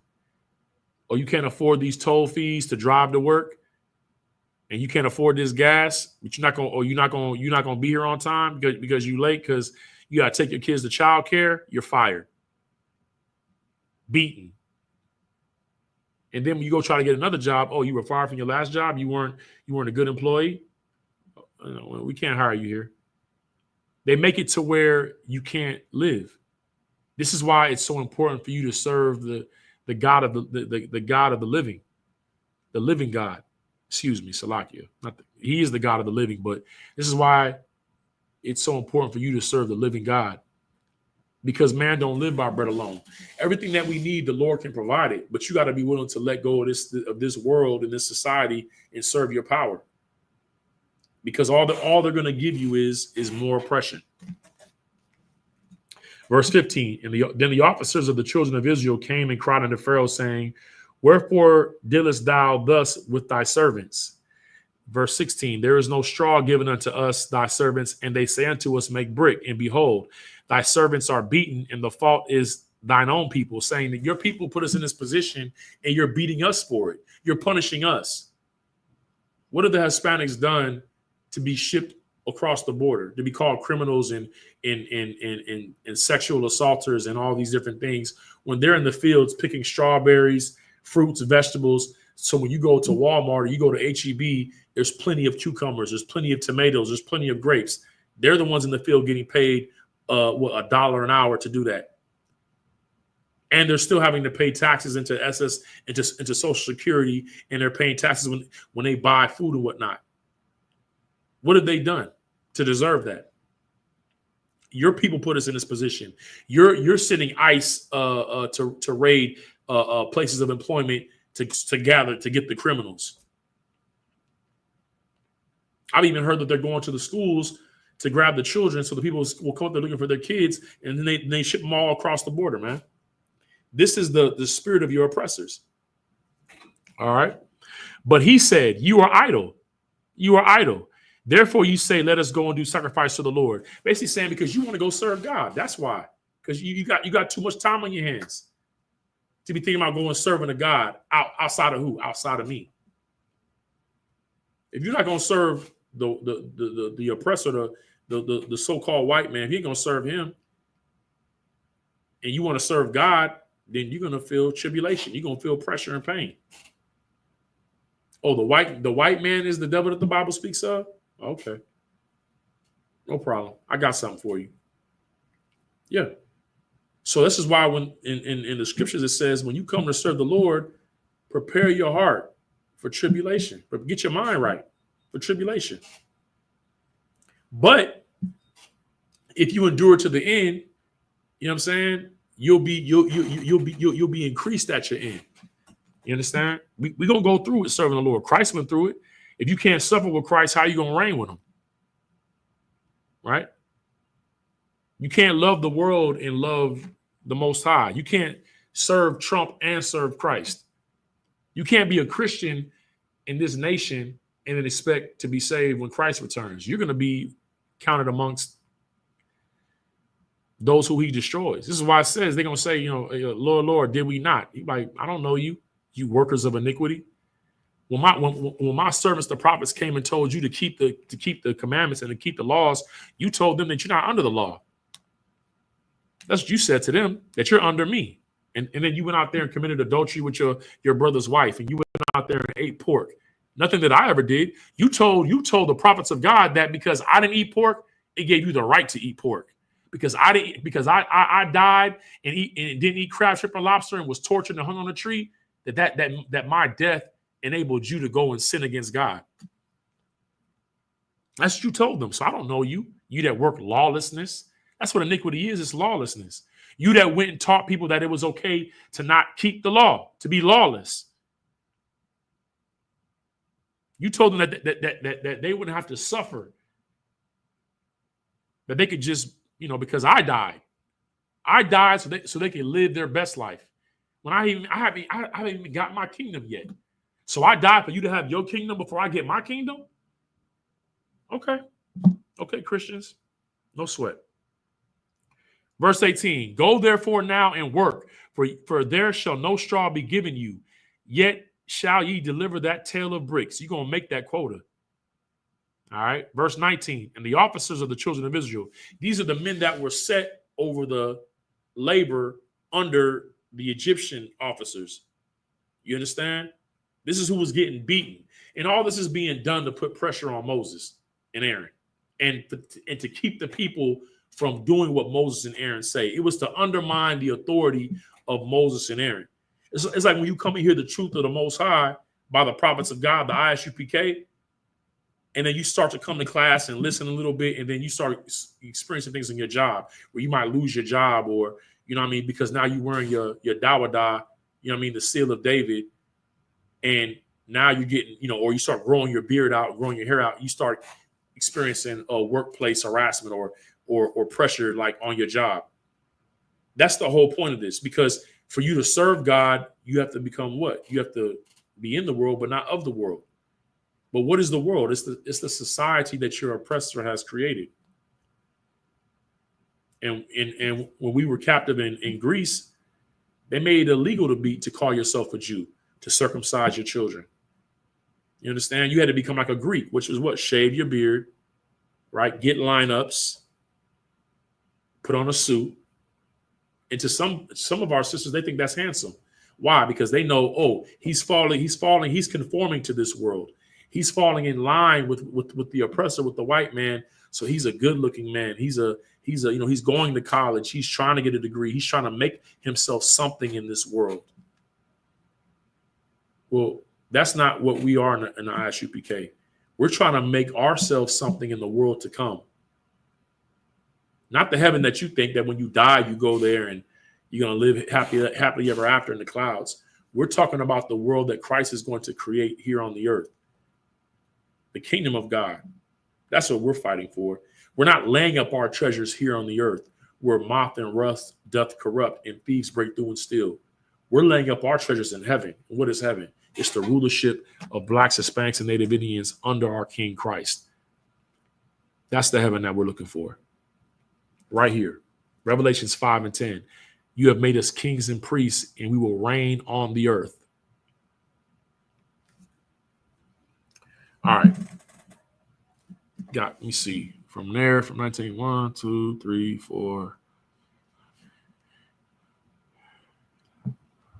Oh, that's perfect. That's the Lord. That's perfect. This is the last 14, and then we're going to close out. All right. Salakia. Verse 20 in the Hebrew. We'll be stopping at chapter 6, verse 10. All right. Waya Pagai Oa Ath Mashah Wa'ath Aharon Nataza Bayam Lakwa Ra'athim Salakia Lakwa Ra'athim Ba Taza'ithim Ma'ath Para'aya. Verse 21. Waya A Marawa Al Yum Al Salakia A Laham Yara'ah Yahweh I Layakam Wa Yashai Pat Salakia Wa Ya Shapat Ashar Ha Ba'ai Shatam Ath Raya Kanaiwa Ba'ai Yanaya Para'aya Wa Ba'ai Yanaya I Badaiwa Latha Harab Bayaquam Laha Raga Nawa Wayashab Mashah All Yahweh Wayamar Adonaiah Lamar Hora Athaha La'aim Hazahah Lamar Zahar Shalakathayanaya Wama Wa Ma'az Ba'athaya All Para'aiha Ladabar Ba Shamaka Hara'ai La'ayim Hazahar Laha Taza'al La'a Ha Tazalath Ath I Maka. Chapter 6, verse 1. Wayamar Yahweh All Mashah Atha Taraha Ashar I Shaha La Para'aya Kaya Bayad Ka Zakwa Salakia Ka Zakwa Yasha Lakayim Wa Bayad Ka Zakwa Ha Yaga Rasham Ma'a Ratazawa Wayadabar Alahayim Al Mashah Wayamar Al Yawa Anaya Yahweh. Verse 3. Wa'a Ra'a Al Abarayim Al Yatazak Wa'al Yaiquab Baal Shadiah Washa Maya Yahweh La'a Noah Da'aithaya Laham Salakia. Verse 4.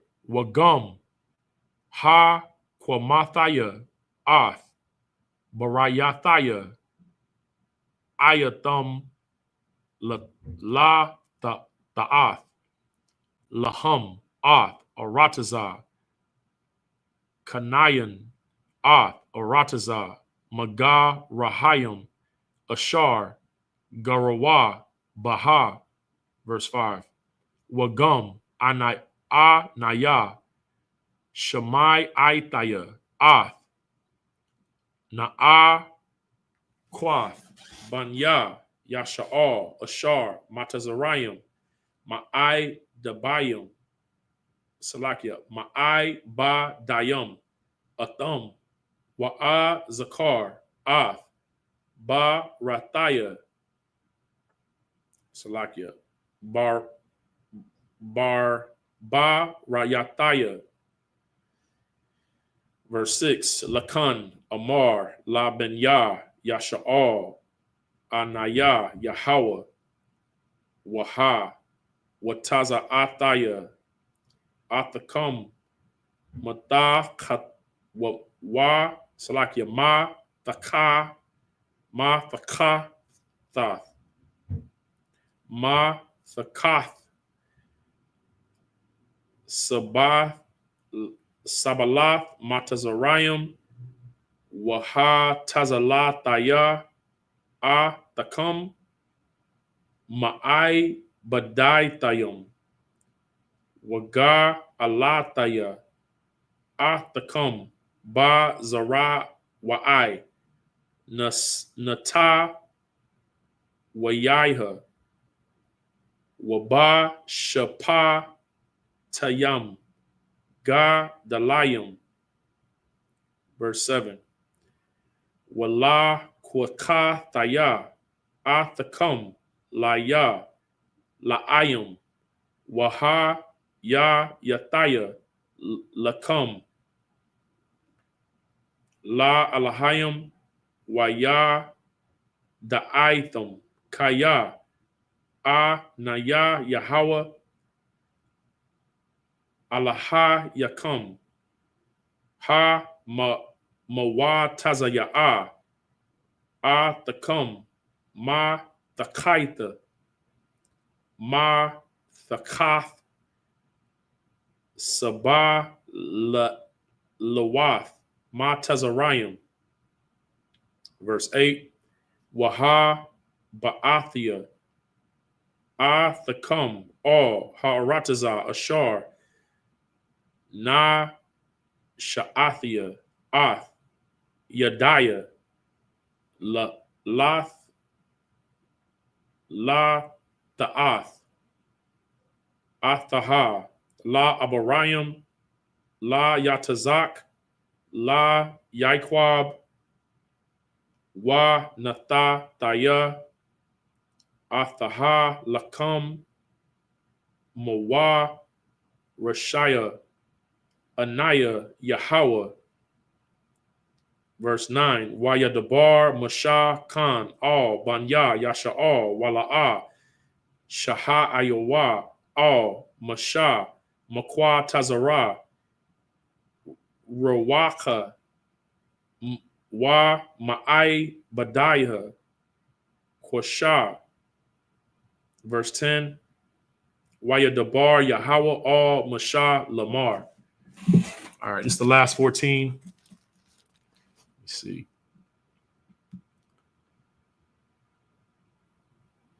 All All right. Verse 19. And the officers of the children of Israel did see that they were in an evil case after it was said, ye shall not diminish aught from your bricks of your daily task.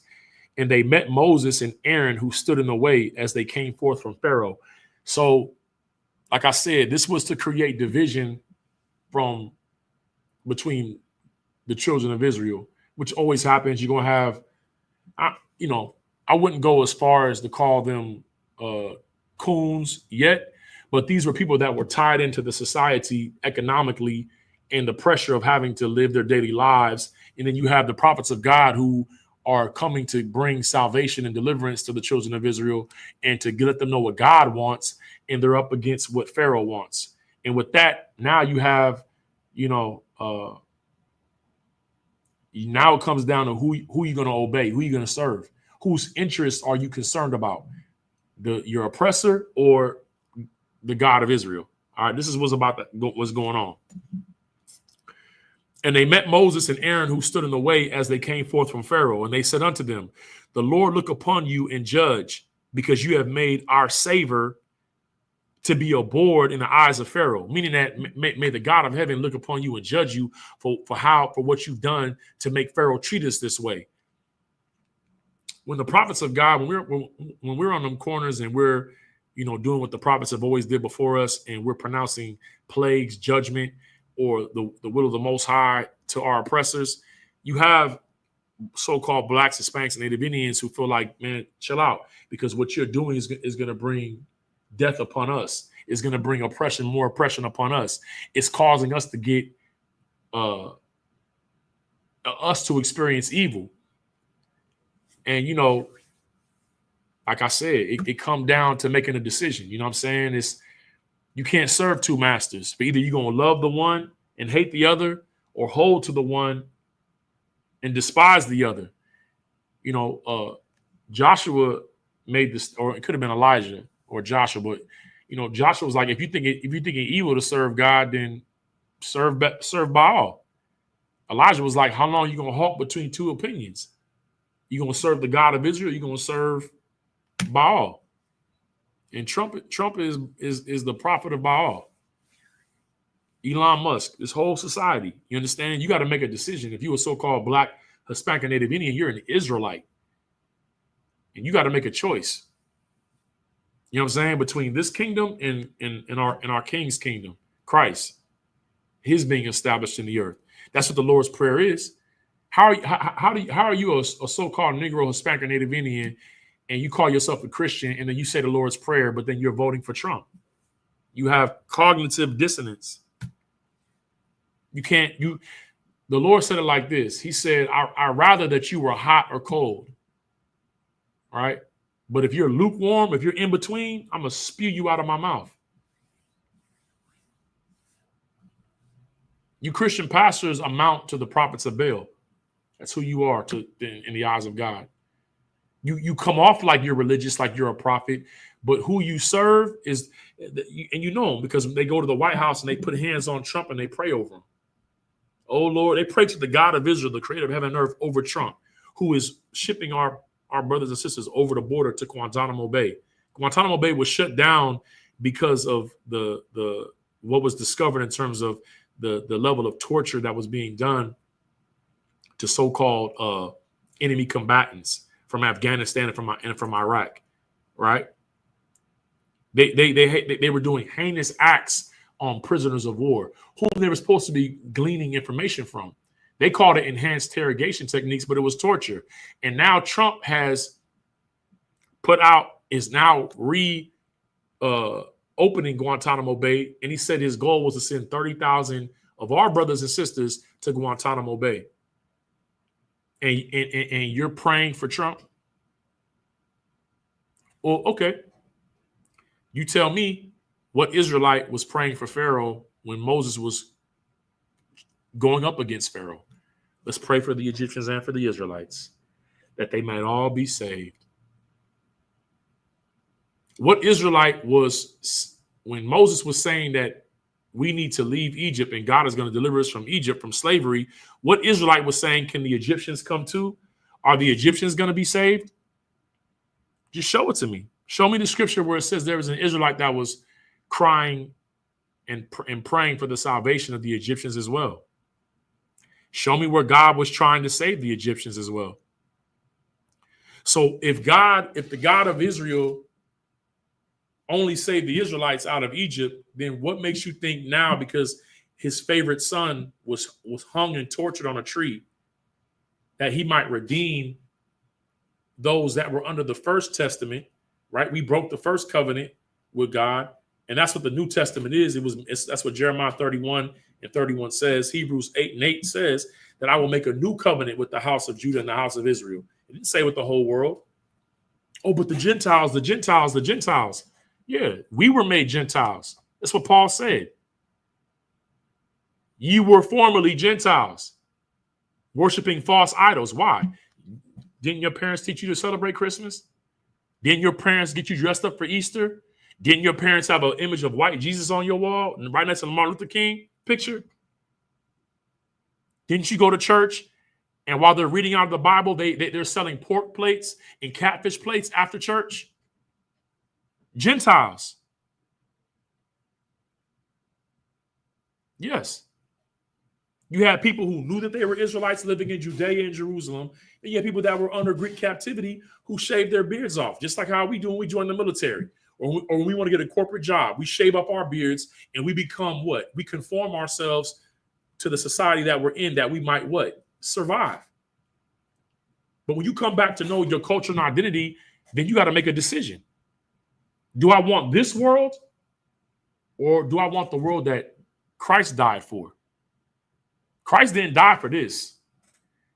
All this stuff that you see here, that's not what Christ died for. Christ didn't die for this. He died so that so-called blacks, Hispanics, and Native Indians that are in this could come out of this.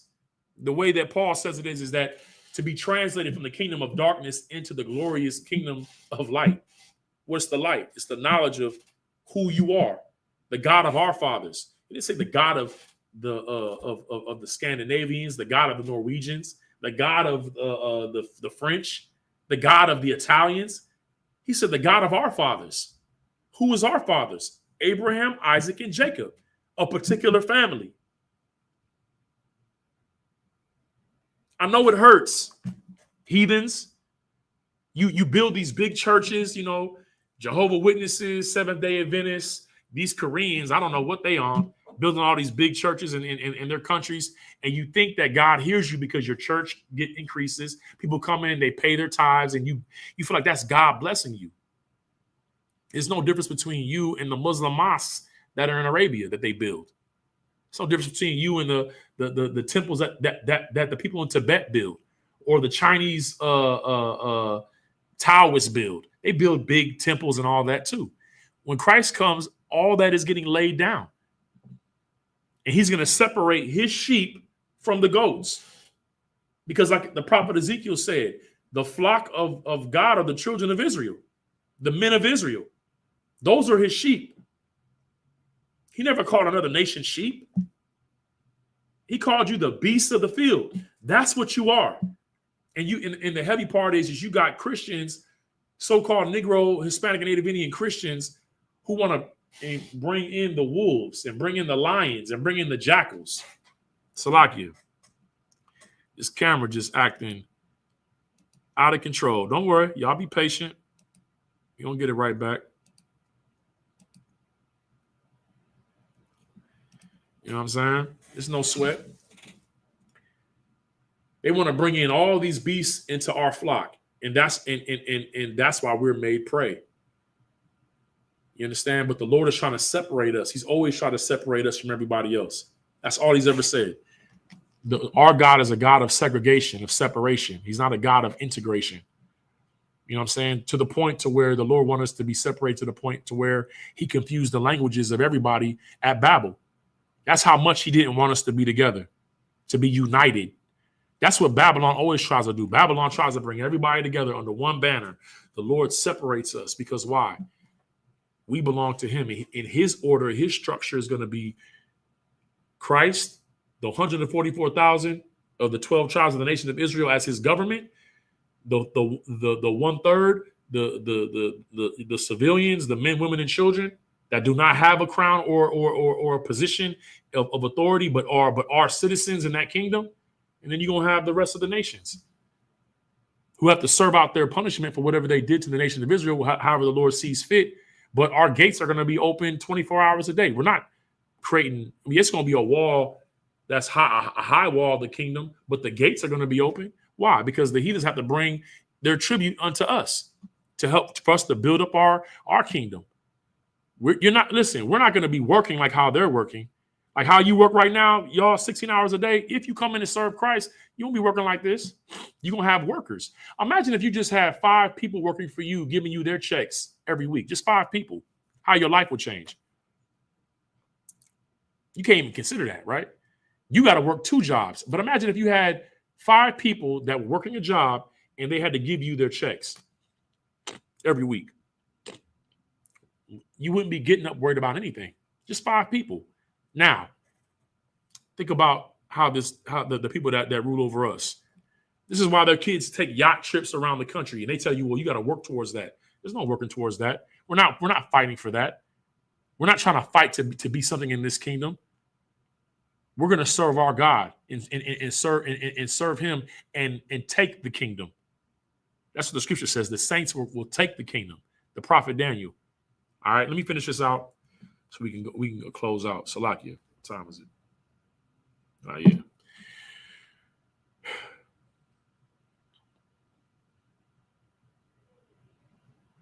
So our people that serve Pharaoh, they confront Moses and they're like, may the Lord judge you for what's happening to us because of what you're doing, because of what you're preaching to our oppressor. All right, the what you're laying on him. And he said. And they said unto them, the Lord look upon you and judge, because you have made our savor to be a bore in the eyes of Pharaoh and in the eyes of his servants to put a sword in their hand to slay us. Basically blaming the prophets of God for the wickedness and the oppression of the oppressor. He's just an oppressor. That's what he does. Whether you say something to him or not, he's never satisfied. He's only satisfied with blood.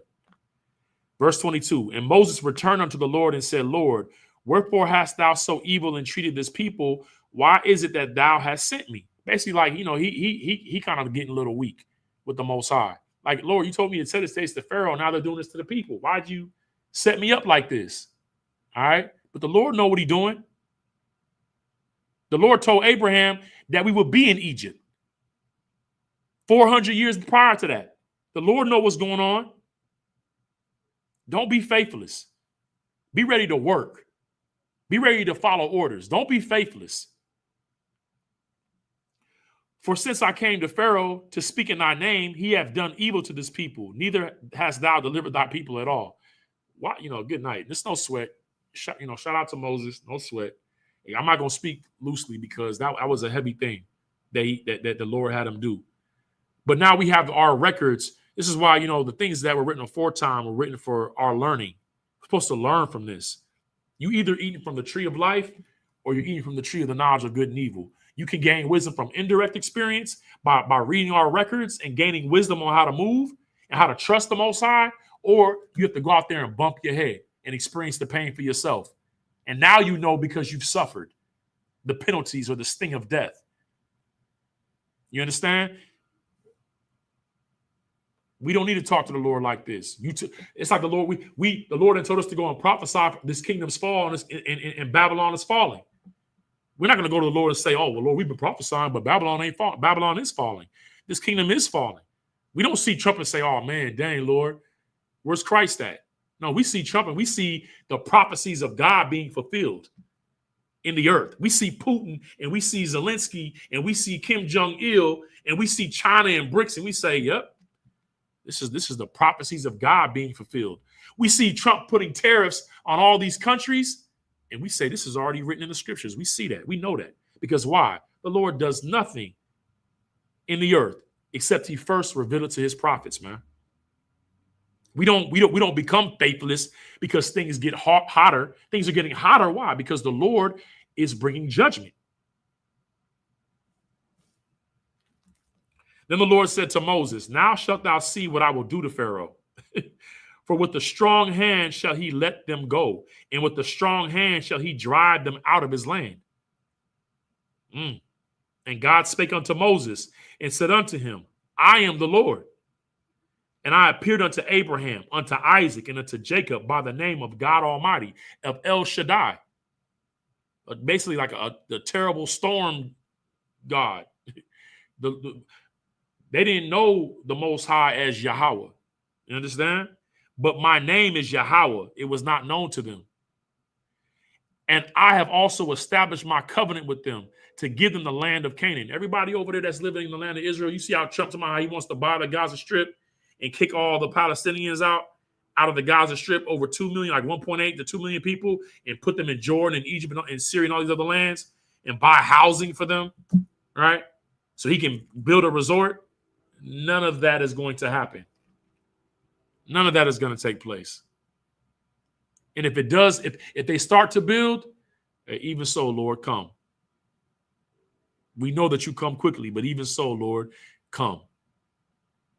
All those Netanyahu and the Knesset and all those Amalekites and heathens that live in that land belongs to us.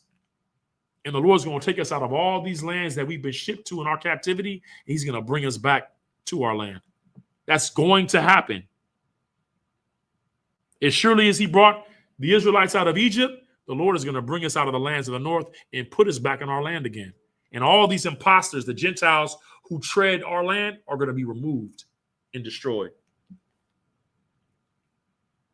All right, moving on. He says, and I've also established my covenant with them, not with the world, but with them, the children of Israel, to give them the land of Canaan, the land of their pilgrimage, wherein they were strangers. And I have also heard the groaning of the children of Israel, whom the Egyptians keep in bondage. And I have remembered my covenant.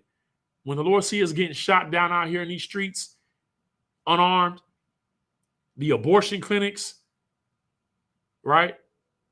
The trick that our sisters have fell into to not fall under the authority of their man, but feel like they can rise in this kingdom. And now that DEI has been removed, now you see all these black women with all these degrees crying and weeping because they know now what?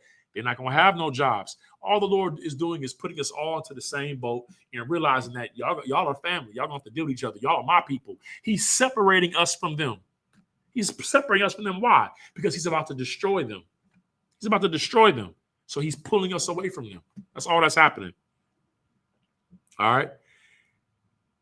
Wherefore say unto the children of Israel, I am the Lord, and I will bring you out from under the burden of the Egyptians. And he's going to bring us out from under the burden of the Edomites and Elam and Ham and Moab and Ammon and Ishmael. He's going to bring us out from the burden and the oppression of all these heathens, chiefly the Caucasian, the white man, but all of them. And I will rid you out of their bondage, and I will redeem you with a stretched out arm and with great judgments. Great judgments have already been coming. You saw the fires in California. You see the planes falling out the sky. The Lord is already executing judgments upon the land. But you got to choose where you stand. And I will take you to me from a people, Salaki, and I will take you to me for a people, and I will be to you a God, and ye shall know that I am the Lord your God, which brings you out from under the burdens of the Egyptians. It's going to be a day we ain't got to go and clock in to no white supervisor ever again. You're going to be their supervisor. They're going to be servants and handmaids and cleave unto us the way that we cleave unto them right now for our livelihood. That's going to happen. And I will bring you into the land concerning which I did swear to give it to Abraham and to Isaac and to Jacob, and I will give it to you for a heritage. I am the Lord. And Moses spake so unto the children of Israel, but they hearkened not unto Moses for anguish of spirit and for cruel bondage. And that's what's going on right now, why you can't hear the ISUPK. We've been teaching this since 1969, and because of anguish and cruel bondage and because of your lusts. Because some of you're of your father, the devil, and his lust you're going to fulfill. You want that NBA contract. You want that rap entertainment contract. You want to be an actor and break through in Hollywood and feel like you're going to bring change from within. But a lot of us don't listen because, we working 3 and 4 jobs, trying to make ends meet. And it's like, I got to work, man. I can't deal with all that right now. You don't hear the prophets of God, but they don't change what the Lord is doing. You understand? Verse 10, and the Lord spake unto Moses, saying, that's what we're leaving off. You know what I'm saying? Lord allow, I'll be here next week. You know what I'm saying? To continue on with this. This is a heavy thing, man, because Passover is around the corner. So us going into this portion of the Sabbath, you know what I mean, is a heavy thing. Everything lines up. You know what I'm saying? Everything lines up, man. And remember this, like Paul said, the things that were written aforetime are written for our learning. You should be in your records studying or coming to class and hearing the prophets of God so you understand the times. That's what was said about Issachar. You know what I'm saying? Issachar was so pivotal and instrumental. When I say Issachar, I'm talking about the tribe of Issachar, the so-called Mexicans. They were so pivotal and instrumental in helping to reunite Israel as one nation under David. You understand? And they're pivotal now in this last hour with their suffering. You understand? I brought this out in class this week that, General Santa Anna went to war with our oppressor because they were in Tejas, which belonged to Mexico at that time, trying to, institute slavery in Mexico by bringing slaves to Mexico. And General Santa Anna went to war with them in Bexar, which is now called San Antonio, at the Alamo, in a fight to rid slavery, to remove our people from slavery. Our Mexican brothers went to war on our behalf. And now you see them being warred against. The Lord's watching that. The Lord's looking at that. You understand? This is the time for the 2 sticks to be made one, for us to gather together like the prophet Zephaniah said, man. You understand? This is that time. We're in a critical time right now. And some people are just worried about, carnal things. And that's fine. That's fine. Everybody has choices to make. But, as for me in my house and those that obey my words, we're going to serve the Lord. That's what we're going to do. All right. So with that, Lord allow, like I said, I'll see y'all next week. But Amijam, which means to stand. I'm going to salute the Torah.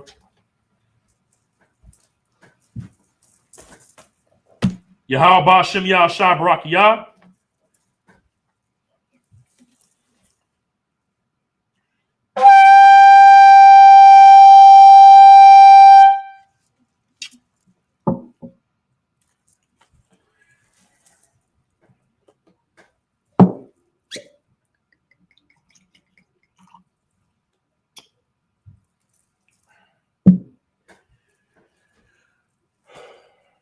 La Yashala, which means to Israel.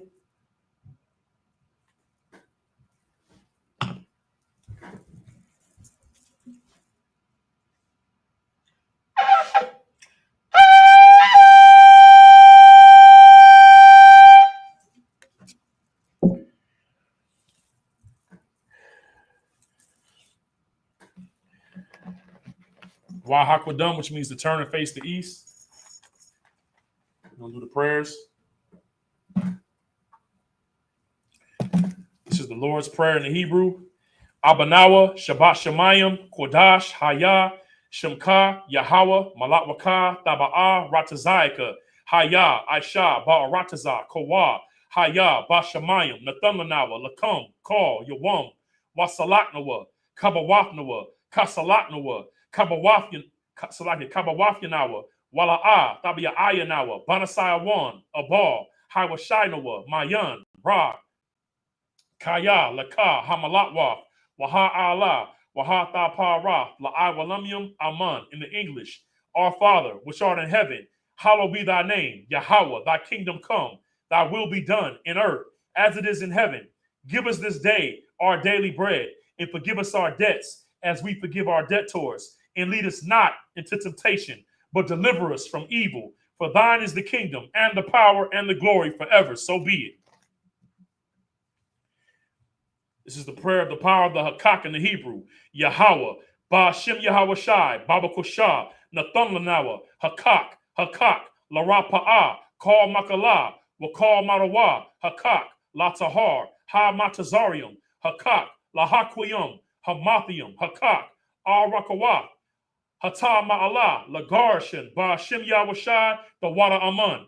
In the English, Yahweh, in the name of Yahweh Shai, please give us the power to heal all manner of sickness and all manner of disease, the power to cleanse the lepers, the power to raise the dead, the power against unclean spirits, to cast them out in the name of Yahweh Shai. Thank you, so be it. The prayer to bless Israel in the Hebrew, Yahweh, Ba'ashim Yahweh Shai, Barak Lanawa, Wa Yasha'ala, Wahab Baya Saparium, Barak, Ba'ashim Yahweh Shai, the Wada Aman. In the English, Yahweh, in the name of Yahweh Shai, bless us and Israel and the school. In the name of Yahweh Shai, thank you, so be it. Psalms 121, in the Hebrew, Asha Ayanya, Ahaharium, Ma'ayan, Yaba'a, Azariah, Ma'am, Yahweh, Aisha, Shamayam, Wa'aratazah, Ayathan, Lamawat, Regalka, Al Yanawam, Shamarka, Hana, La'a, Yanawam, Wala'a, Yayashan, Shawamar, Yasha'ala, Yahweh, Shamarka, Yahweh, Tazalka, Al Yad, Yamyanka, Yawamam, Hashamash, La'a Yakayaka, Wayarak, Balayala, Yahweh, Yashamarka, Makara'ai, Yashamar, Afnapashka, Yahweh, Yashamar, Taza'afka, Wabawa'aka, Mayatha Wa'ad Awalam. In the English, I will lift up mine eyes unto the hills. From whence cometh my help? My help cometh from Yahweh, which made heaven and earth. He will not suffer thy foot to be moved. He that keepeth thee will not slumber. Behold, he that keepeth Israel shall neither slumber nor sleep. Yahweh is thy keeper. Yahweh is thy shade upon thy right hand. The sun shall not smite thee by day, nor the moon by night. Yahweh shall preserve thee from all evil. He shall preserve thy soul. Yahweh shall preserve thy going out and thy coming in, from this time forth and even forevermore. This is Psalms 83 in the Hebrew.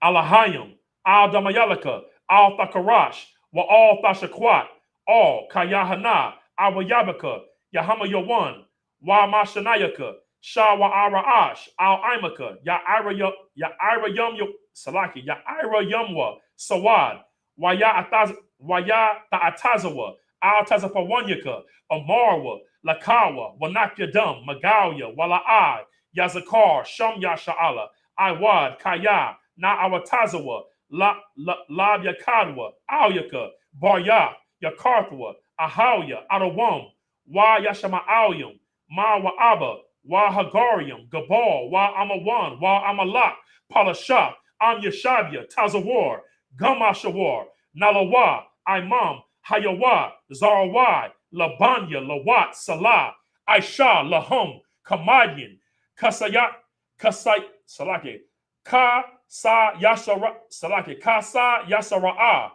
Kayabian, Banakal, Kwayashwan, Na Shama'adwa, Ba'ayan, Da'ira, Hayawa, Daman, La Adama, Shayathamwa,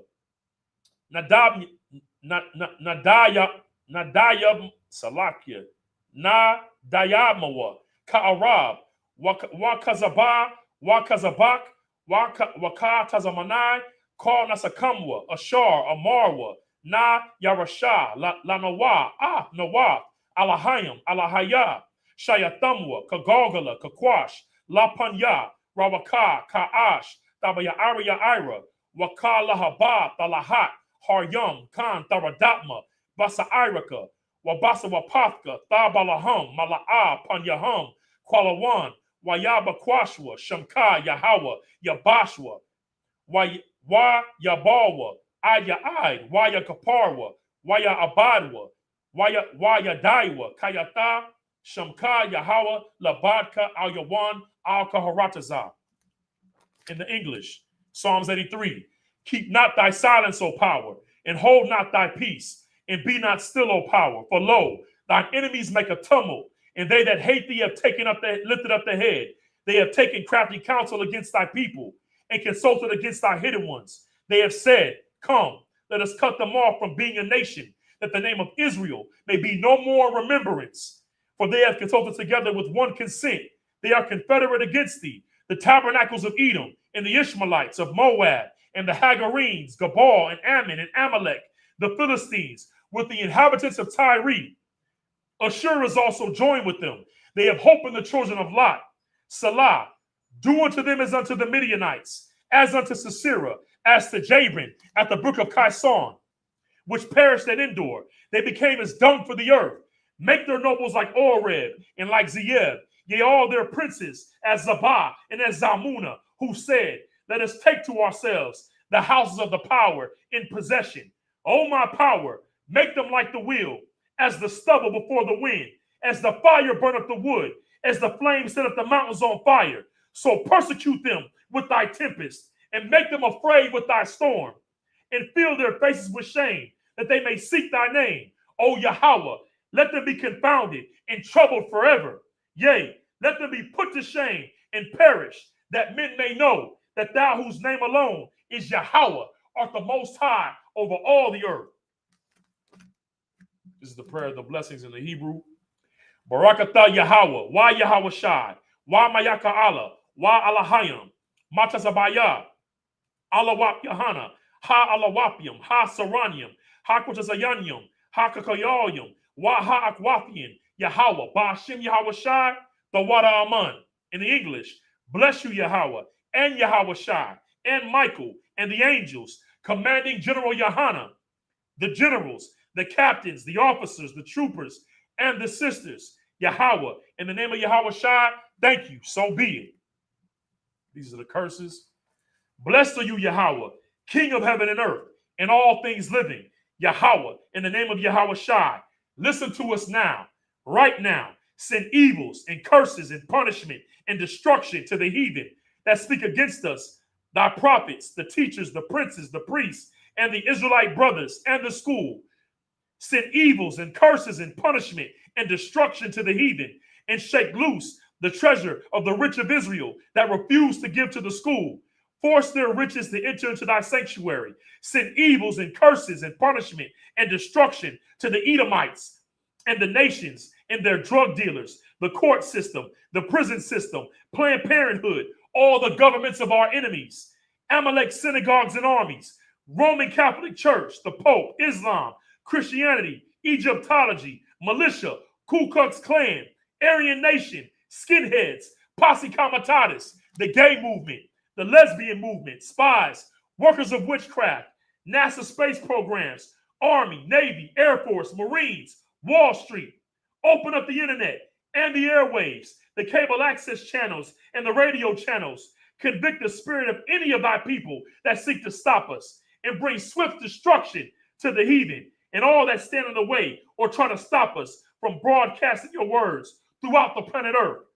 Let loose all the plagues. Let loose all the plagues. Let loose all the plagues. Cause them to go to and fro through the earth and consume them. Let the plagues shake the house of the thief and the murderer. Let Yahweh Shai, Michael, and Gabriel come down with the flying saucers and punish all the heathens that come up against us as we speak thy word. Cause it to be known by all that it is the angels that have done it. Cause it to be spread through the media, throughout the whole world. Cause them to shake at thy coming. In the name of Yahweh Shai, thank you always. So be it.